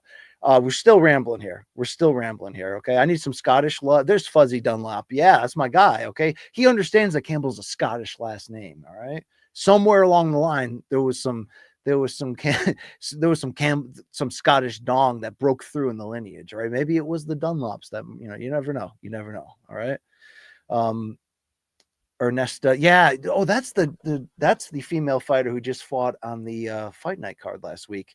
She's tall and long for this division. She beat that Brazilian that a lot of people were into. Interesting. Okay, I know what you're talking about, but I'm not going that deep. All right. Thank you. Slava Claus, Dave Sandine says, is the new Lando Venata. Yeah, in a lot of ways.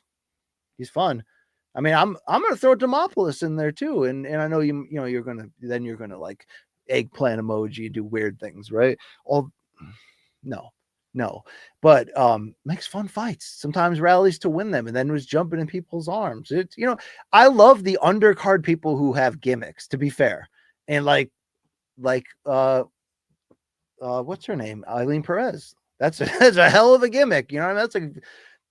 These people are the Val Venus of the UFC. It's wild. All right, there we go.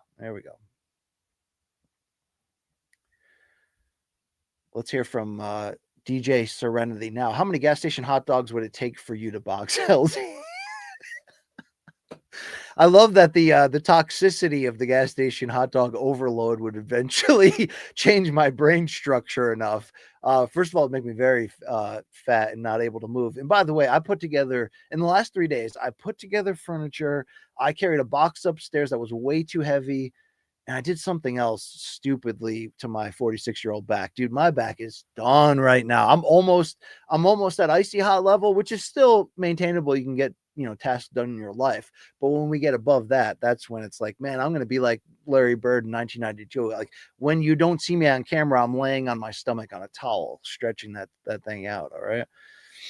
You look good. Won't you back that thing up? All right. Yeah. That's what I'm talking about. Somebody else talking about Scott's in here. What else we got here?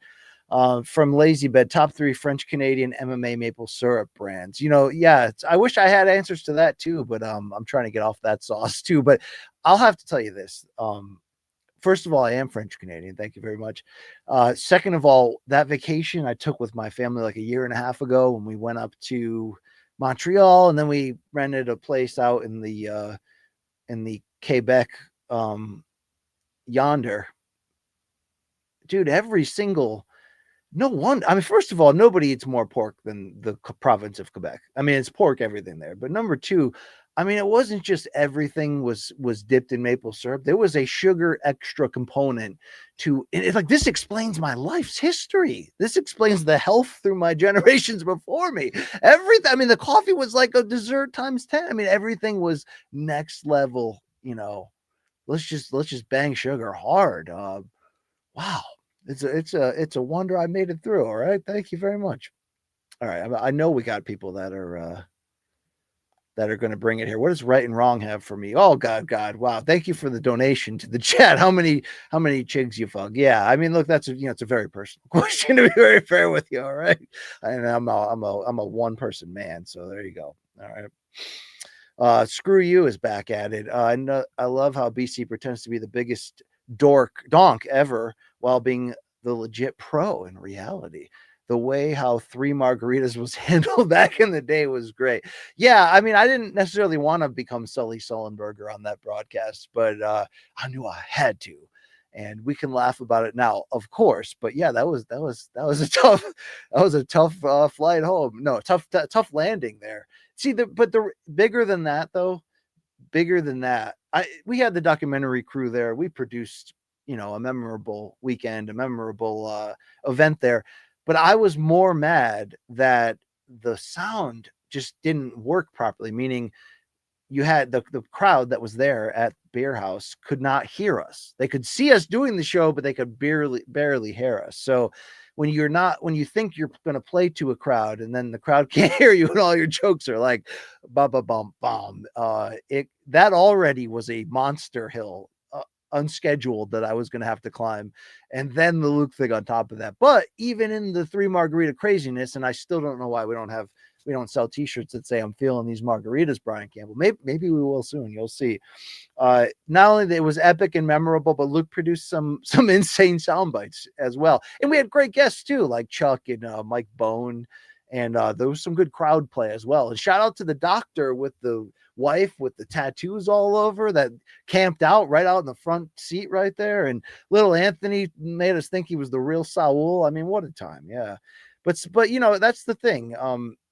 Sometimes I wonder if it's a plus that I feel like I can have two personas in my broadcasting career at once, meaning I can be, you know, the absolute donk or even though I hate the term and hate the implication and hate the process, frat guy, you know what I mean? We have sophomoric frat guy humor that kind of bleeds into our analysis, and you can get typecast certainly like that, where, you know, where it could be a hinder to your broadcasting hopes. But I do know when it's time to be professional, and I'd like to believe I care more than anybody on the broadcast teams that, you know, that it is a cohesive, you know, presentation and delivery. It's a team effort. It really is in a lot of ways. There it is. All right. Whoop. There it is. What do you got, Lazy Bed here? Okay. Thank you, Lazy Bed, for being a real one. Speculate the biggest pay-per-view of 25. Will it be UFC 311 this weekend? And this card is, I don't have to tell you guys. I don't know who I think I'm talking to. Okay. This card is so badass. It's not even the deepest card of all time or even anywhere near that category. Like the depth kind of falls off, but at some point on the way down. But there definitely are undercard matchups and storylines and, you know, individual performances that you just have to see and want to see. I mean, this is a great ass card. But will it be this, or will it be IFW, or will it be MSG? I'm going to predict that it will be one of the latter two, and mostly because there's kind of a hardcore card in the sense that, you know, Marab, Umar, not household names. Islam, despite being the pound for pound king, you know, people may know him as, oh, that's Habib's guy. Like, I don't know, like, you know, how far does that go? You don't know. Where I think, like, even though 2024 was bad in some of these particular incidents, meaning I don't think the UFC prioritized star power. No, they tried. They obviously tried with Conor versus Chandler for IFW, and he pulled out. And Poatan bailed them out. But the whole idea that those are going to be memorable majors, and you know that no matter what's going on in the sport, they're going to put some really big star power in those. That didn't necessarily feel that way. I think you're going to feel that this year, not only because, look, it's not that the UFC's never had a bad year, and the jury's still out whether last year was actually a bad year. I mean, it really depends on which way you look at it. Financially, they were through the roof. Big level storyline, big fights that, you know, breakout years. It was so much to talk about in that regard. It's really more of the business side, the conspiratorial side, the hardcore side of us weekly podcasters who can get caught up in the other stuff that we're fearing that matchmaking's going down the tube and everything's becoming too corporate. But I've never remember a time where UFC had like two bad years like that in a row. I think I particularly remember 2012. That was the year with the John Jones pulling out of the, you know, of Hendo getting hurt and not wanting to fight Chael at what, UFC 152, 1-2.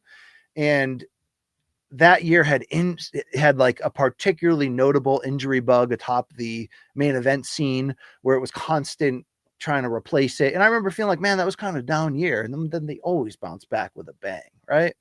So you add in the TV deal upcoming, and you add in TKO really starting to like stand, you know, firm now. You got WWE on Netflix. You got boxing coming. I mean, there's a lot going on, right? And a lot of it's really good. So I think that you're going to see a really, really good bounce back year. We're still going to complain about certain levels of the matchmaking, and but we're going to be out of the apex more, I believe. I hope, right? I know they are expanding it. They're working on that outside of it, but still able to have fight cards happen. But I think you're going to see really big snow peak mountaintop moments here at both IFW or MSG. Dana's tease about this fight that none of us will see coming, I feel like inevitably will be let down only by the verbiage there of never seen coming. I already see a lot of speculation from fans that, oh, he's definitely talking about McGregor Diaz 3, and he might be, for all we know. I mean, who knows? And maybe it's a Conor matchup that we hadn't considered, but is like, oh shit, you know? I mean, look, what if it was Conor versus Patty? Hell yeah. Like those are the type of attempts that I wish they did more of, where it's just like, man, that's kind of, let's just do it. Let's just fucking do it. All right. So yeah, I think you're going to see that definitely, where you're going to get, and I think MSG might end up being Jones versus Aspinall. I would want it, of course, in the stadium. You know that if you listen to me speak in circles and just ramble. All right, because I'm a rambling man. Thank you. Any Scott Stapp fans in the chat? Any Altered Bridge? I still haven't taken the dive on Altered Bridge. All right.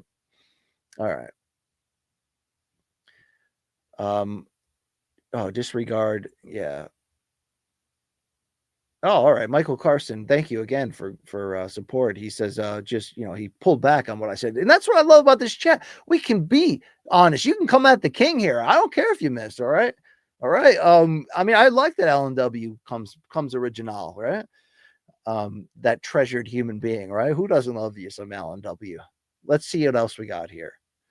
New Haven style pizza recommendations near Boston. I don't particularly have an answer for you, but good Lord, if you're not going to the north end of Boston to the Italian section, and you're not seeking out some mom and pop looking place around a corner down an alley, and you're not ordering like the lasagna, and oh my God, it's like a life-changing thing. And then you go to the street with all those pastry shops and that really big one that you wait in line forever for. And then there's like a statue of Tony DeMarco randomly. Like, yeah, that the north end rules. All right.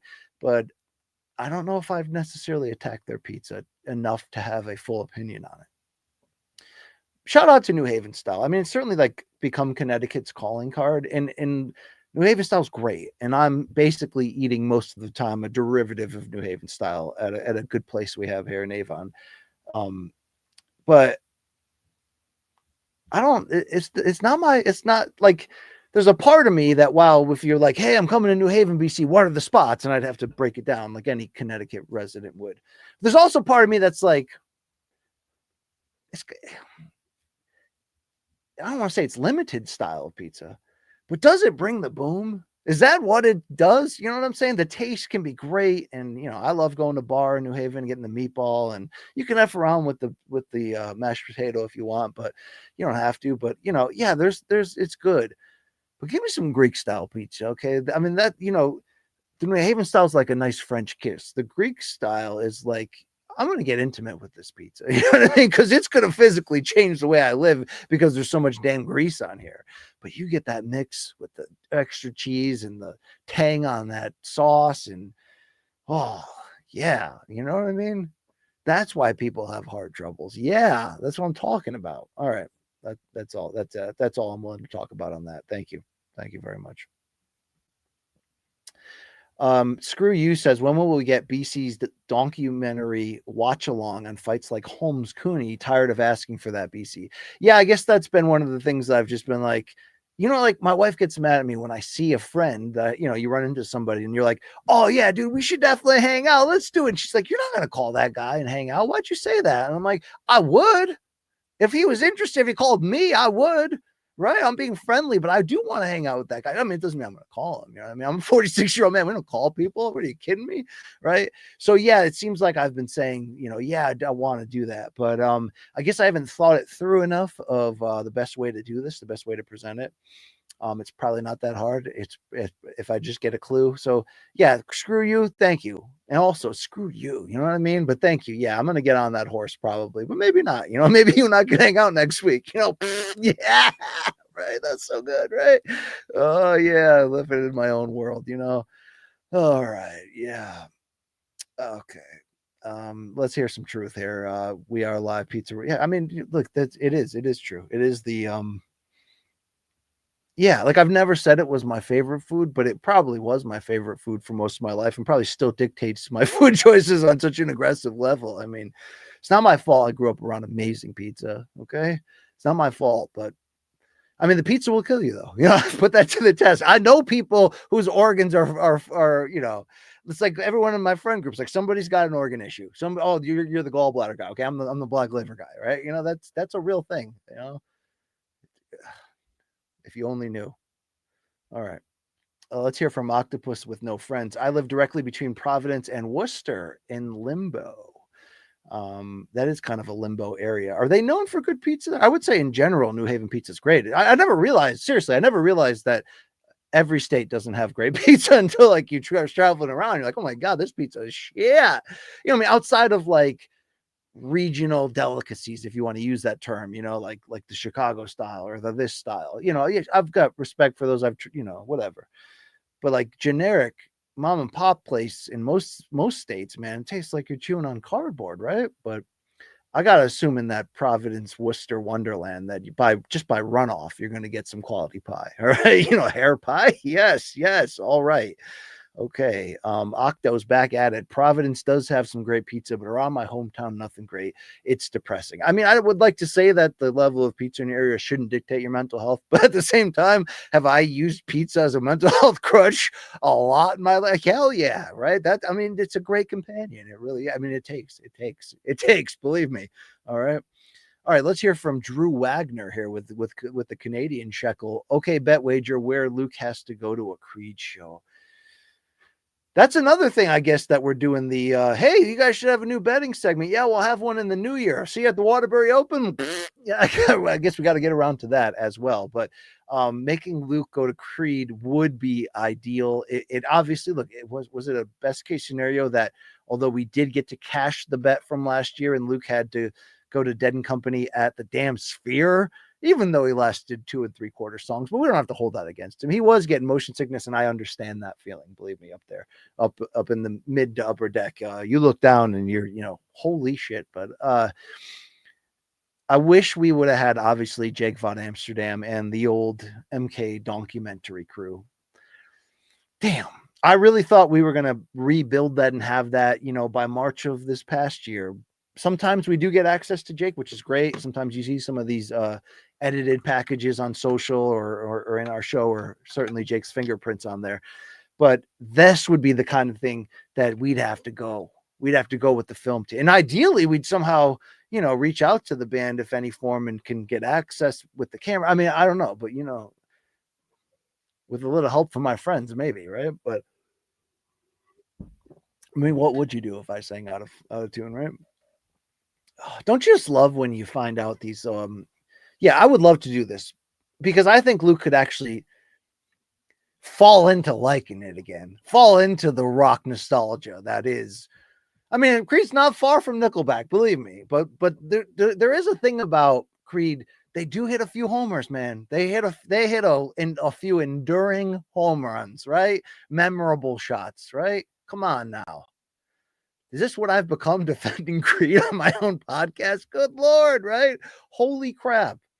But I love those little nuggets of which famous person guested on a record or was a sessions player. I mean, is there a better nugget than Joe Cocker's cover of the Beatles with a little help from my friends, the studio version, which of course was used as the theme song of the greatest TV show of all time. Well, it's up there, The Wonder Years.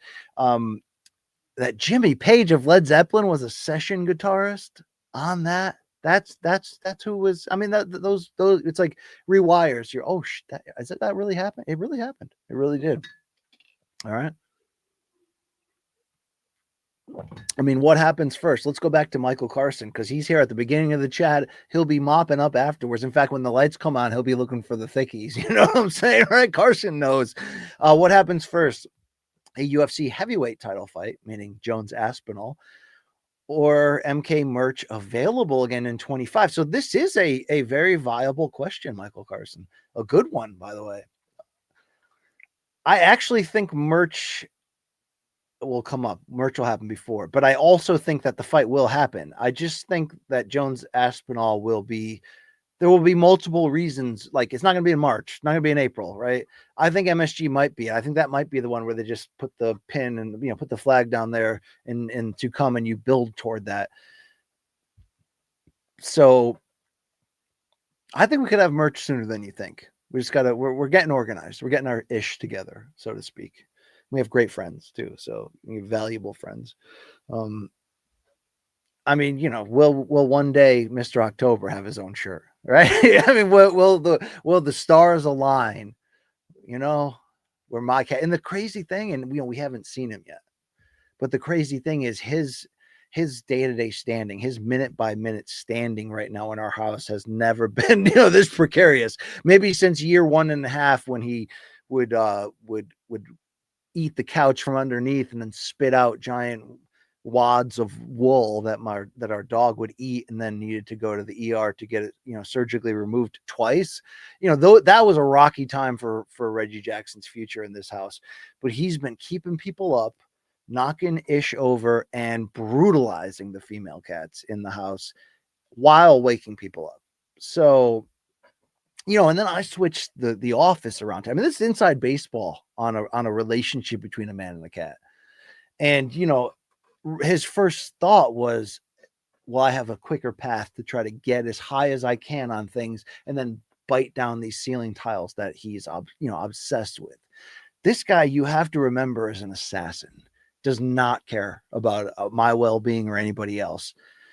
But, when it's time for that thug to just, just turn back into Reggie Jackson, I'm here for the guy. You know what I mean? I provide shelter in the storm that is Reggie Jackson's life.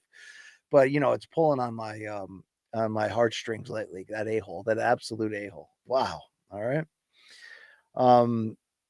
Screw You says, I even have the format idea. Ramble about the this is for the live rewatch of or it doesn't have to be live. Well, I guess, yeah, it doesn't even have to. I don't know. I guess it we'll get into that. This is to rewatch old great fights with me live with you guys. Yeah, it would be live. What the hell are you talking about, BC? It would be live. The format is scramble about the background of a fight for 10 to 15 minutes, then watch the fight along with the listeners on YouTube, with having BC score round by round, as well as the audience. See, if we get Mikey involved in this with a little elbow grease, this could be something tremendous. I love this site. Screw You. I think you just got producing credits, right? The Luke Thomas special. All right. I think he's got more to tell us, and then end up with talking of the aftermath. I think that's a recipe for success. That's a chef's kiss delivery from Screw You. Is this what we're going to know you as? Because we're starting to, I guess, come to terms with your existence being kind of positive at this point, but it is a very offensive name. You know what I mean? Is this where we're going for the rest of the time? All right. I guess, well, it's Screw You too. All right. Yeah.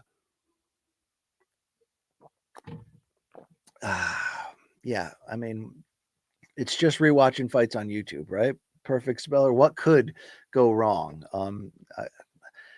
Copyright? I don't know. All right, let's go back to Reggie Jackson talk from Jake the Snake. Don't fall for it. BC cats are the most selfish animals in the world. Yeah, they are. No, okay. In general, yeah, because that's what Luke Thomas always say. Every cat acts like that. No. Every cat acts like that to a certain degree. I mean, the two female cats, Zoe and Emma, that are trying to make a living in this house. They're not even in the same ballpark of selfishness as of this, one man just wrecking crew of. I mean, he just doesn't give a damn. You know what I mean? I mean, he don't care about your life, your family. He don't care. You know what I mean? He wants what's his now. And, sometimes I admire him for that, because it's abrasively aggressive. It's shameless. But are we still talking about this guy right now? Oh my God, right now. Yeah, they're chill. Most of them are just chill, just scratch their stomach. They're fine. No, Reggie's like, I must remodel your office for you because of that, because I can't, so I have been, my wife always says, play with him more, get him, tired and stimulated. So I got the stick with the things hanging, believe me. Reggie, the thing you don't know about that guy, though, he's a world-class athlete. Maybe that's part of why I put up with him and I respect, because I'm just watching brilliance. This guy is just this guy's an Olympic level cat. All right. Yeah. This chat is just going right down into the ocean here. Let's also hear from Telvin Kipapa, Hawaii's finest, right? One of the best Hawaiians ever. I mean, that's a bold statement, right? Aloha, BC. Would you be down for Pitbull versus Aldo? So I have seen people say that, like, hey, F all these other ideas. Chandler's great, but whatever. That is, you know what? That's the fight. That's the Telvin. I don't know what's better, Screw You's breakdown of how we're going to save these BCX live rewatches, or Telvin's idea. Yeah, this is it. This is the way to go. Hey, Mandalorian, this is the way. All right. I hope one day there's like a big UFC pay-per-view in Hawaii, and then MK's there, and then, you know what I mean? And Kilpapa's taking us with Daz, Mahalo, baby, is taking us on the tour. We'll first stop the Lava Shack, second stop every place Dog the Bounty Hunter ever was, because I love that guy. I mean, look, he's got the I mean, there's a pattern here, right? Oh my God, why do all these guys keep using that language? I mean, a lot of boxers are saying that too. Oh, just stop saying it. Okay. Okay. Thank you. Thank you. All right. This is MMA Sedan. Appreciate your support. Thank you, brother. Who wins, Prime versus Prime for Prime in MMA? The Iron Sheik or the Hollywood blonde jabroni Hulk Hogan? As Sheiky Baby would say, F the Hulk Hogan. Dude, I love those guys who are still running his Twitter account, even though he died. And we're probably always, obviously, fueling the best jokes and humor. Although I'd have to agree that Sheiky, even in that diminished state, could still sling a one-liner and provide the fuel for a lot of those. I mean, we would see the Howard Stern appearances, and the reemergence of his crass celebrity was a fantastic run. Prime versus Prime, though, yeah, he's gonna crush that Hollywood blonde jabroni and humble him old world style, or whatever, or break his back for sure. Yeah, I mean, Sheik was usually indicating more than just a broken back. There might be a broken anus in there too, Sheik. I think he would do that because I don't think that rock star bass playing jabroni Hulk could really fight. He had a great working punch though, Hulk, maybe the best ever. Actually, Big AJ's got a pretty damn good working punch. It's the truth, right? But Sheik, with that legitimate Olympic wrestling background, and he's an absolute badass for sure. I mean, doing that double club thing he would do, no one can do that. Nobody. Come on. Nobody can do that. All right, let's hear from BVOW 11, not to be confused with the other BVOWs. Pitbull Aldo, the battle to see who is the biggest fan of Bolsonaro. Yeah, I mean, you well said. Okay, come on, this thing bangs. This fight would be awesome.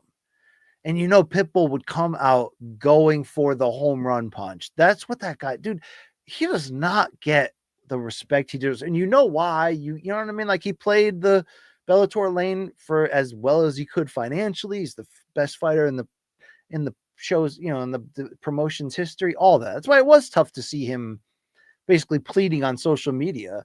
So this, I applaud PFL for not making things more difficult than they already were, for just saying, all right, just go. Yeah. I mean, Holly Holm also left this week, got out of her UFC deal 2 fights early. That was a surprise.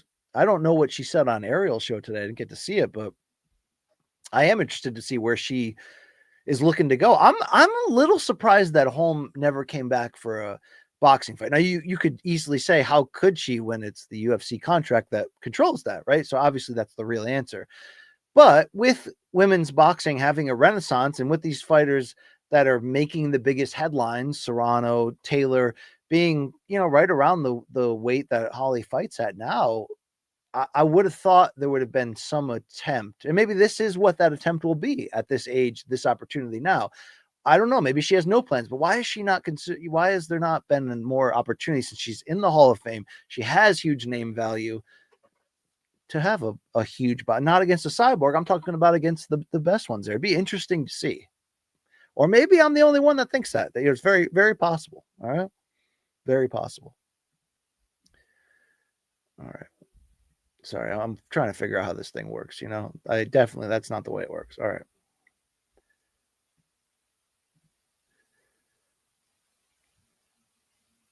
All right, Jake the Snake. I don't know if we're going down that road right now, Jake the Snake, but yeah, can we stop saying the N-word in these sporting events? Thank you very much. Okay. Michael Carson, back at it. Thank you, brother. May all of your gains be more loyal than Reggie Jackson abandoning BC if he needed him for backup. I've come to terms with that reality, though. Like, if the building is burning, he's not alerting others that we're in here. He's gone. This dude's gone, right? He's going to be scared, unfortunately. I mean, he is so scared of the outside world. I do feel bad for him in that regard. But I do ponder the psyche of my cat a lot, maybe more than is, considered a natural amount. But thank you so much for taking this Reggie Jackson journey with me of good old Mr. October. My first and only cat that's been my cat. And they remind me that he's my cat all the time. All right, couple more here, and then we will park this car. What a great time. What a time had by all. Maybe it was just me. I don't know. Perfect Speller. Which Hulk Hogan movie is BC's favorite? Oh, dude, it's No Holds Barred. It's not. I mean, I got the t-shirt. I saw that opening day, in the movie theater. Of course I did, right? And it's comically awful, but it oddly, I've once it finally, for years it was like you couldn't find it for a while, and then it kind of resurfaced, and now you can see it all the time, and it's very rewatchable. I mean, it's awful, obviously, but it's kind of fun and awful at the same time. And that movie made me really excited to see Zeus in WWF. And then the fact that he was so awful and the angle that they built coming off of that movie was just so stupid and went nowhere. And he was the worst wrestler ever, worse than Tyson Fury. No, that's well, it's really close, to be fair. That actually coincided. Like, that was the moment where I was just sort of like, why am I still watching pro wrestling? And I'm only in like 6th grade at that point. But I was craving for some realness. You know what I mean? Give me that real wrestling. Give me that MMA stuff. Give me that cage fighting. All right. Well, I had to wait a few more years, but they gave it to me. Right. Before we had UFC, we had Faces of Death. Okay. That's where it's at. Telva, thank you for the support. Oh, I mentioned it earlier, but I'd say Hollywood Hogan is my favorite. Then you've got Randy Savage. Then you've got Kevin Nash, preferably on the red and black once the NWO split, even though that didn't last entertainment wise, and was the beginning of the end. And in a lot of ways, there was still a peak there. But yeah, I love me some Nash. Ricky Steamboat, you could throw on the edge of that. Kenny Omega, no question about it. Love that guy. Absolutely love that guy. But yeah, we went down some pro wrestling roads, and I do love the nostalgia of the game. I do love yeah. Oh, the one I would be remiss for leaving out is Surfer Sting. Basically the Sting from the late 80s into the early 90s. And it's not like I ever stopped loving him, and I know how badass people think the Crow gimmick is, and ultimately it did revive and rebrand him. And I'm not going to say it wasn't needed, but dude, this young Surfer Sting was the coolest wrestler ever. I mean, let's be really honest and fair about that. In terms of just pure babyface, just awesome. I mean, he's a damn, say it, Octopus, he's a damn stinger. And the moveset and the, the pain and the physique and the color scheme. And, he was always sort of uphill as a babyface trying to overcome, multiple groups like the damn Horsemen. That guy was always pure to the babyface side, and he took on the NWO, but the Surfer Sting guy was definitely cool in that regard. All right. We got one more here from Michael Carson. Yeah. Last one, he says, love the idea of the watch along for old fights. How long before Luke would say you're copying his format again? Oh yeah. Did he create that too? No. Yeah. I mean, that is comical. You did pop me with that one. But no, I think we'd be okay. It would be fun. I'd like to get Rafe involved too, because him and I would like to rewatch some. It probably would end up being all ridiculous fights that have some, craziness and chair being thrown in or something like that. Oh God, they've got Lou Duva on a stretcher. Yeah, it'd be Bo Galata 1 and 2 just on a loop. That'd be fantastic content though, for sure. All right, couple more. I swear, a couple more, and then we're closing the door on this establishment. Telvin Kipapa saying favorite era of pro wrestling. Yeah, thank you, Telvin. I would definitely say, I mean, look, if I said the Monday Night Wars, would I be wrong? No. There was a difference to the two heights that I witnessed, meaning I was there for Hulkamania and there was nothing like it. And then I was also there for Hollywood Hogan / NWO / the Wars / that really just led to Vince and Stone Cold being the biggest thing of all time ever, and the most, I have to see what happens next thing ever, even though I was more of a WCW fan for sure. but I really like to really answer that question though. You'd be like, okay, well, what do you watch the most though? What is the point of my deepest nostalgia that when I do put on the Peacock app and go on the WWE network, rarely, but I do for sure, or linger on YouTube and fall into something. I got to be honest, it's really the end of the territory era. It coincides, of course, with the launch of the WrestleMania era, and there was a lot of reasons to be fired up, but I'm really thinking 85, 86, 87. And, you know, and I was still there through 88, 89, and there was still reason. I mean, God, there was the Mega Powers feud that led, I mean, there was some great stuff going on.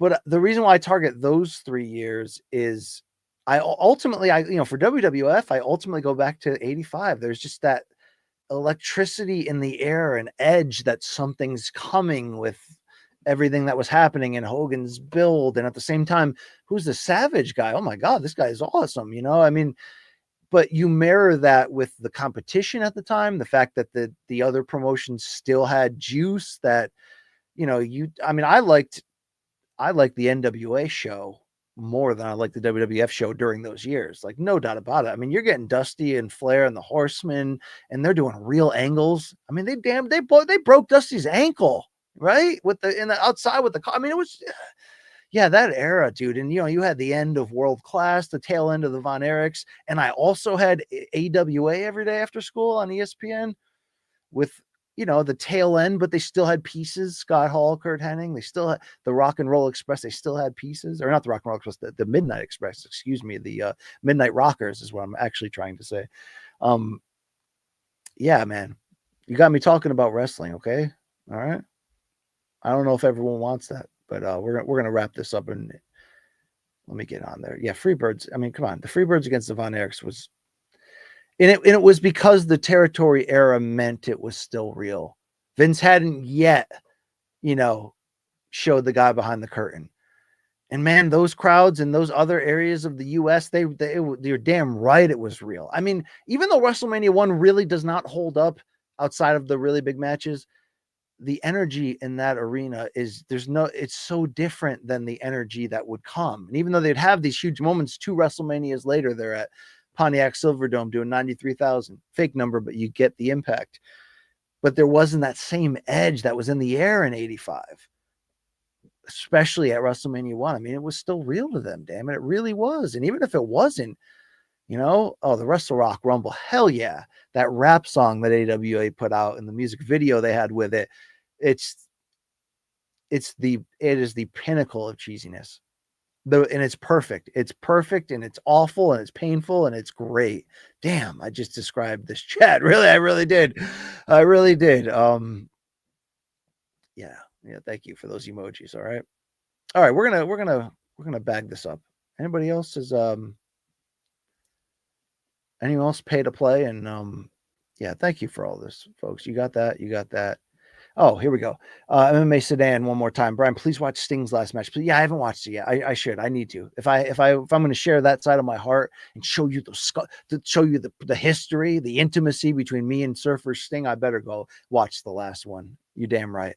Man, Sting lingered forever. I don't say take lingering back. Endured forever. It's insane longevity. That's Flair level longevity. There's something about that era, man. It's just different. All right. It's just different. Damn. All right. That's it. I'm not going to do it anymore. Thank you guys very much for showing up. Thank you for that one, Delvin. Yeah. Appreciate you. Thank you for being you. Thank you for taking care of yourself up here. We got this. Okay. Come on. Tomorrow's a new day. All right. Let's go. Well, I mean, but sometimes you got to stay in bed all day. It happens, but let's try not to stay there. All right? Let's get out. Let's go. Let's attack. All right. Thank you for the support. If you like this, subscribe. Check out the interviews that's going on. There's some things happening. Okay. Check out this channel. There's some things happening. I got Showbiz the Adult tomorrow. That's going to be wild. I can't wait for this. Check us out also Friday, 11 a.m. Eastern, Morning Combat on the Morning Combat YouTube channel. It's pregame preview UFC 311. No Chuck as originally advertised, but we got a major leaguer coming in. Okay. We got a major leaguer coming in. So let's bang, Tui. Let's do it. Jose Cuervo for everybody. Okay. I got the bottles in the mail to prove it. I should have Oh, we're tearing this set down too. All right, that's it. That's it. Thank you. It's great seeing you guys. If you got a Reggie Jackson in your life, take care of that guy, all right? But I understand if you if you want to let him go. I mean, a good boy will challenge every button you have,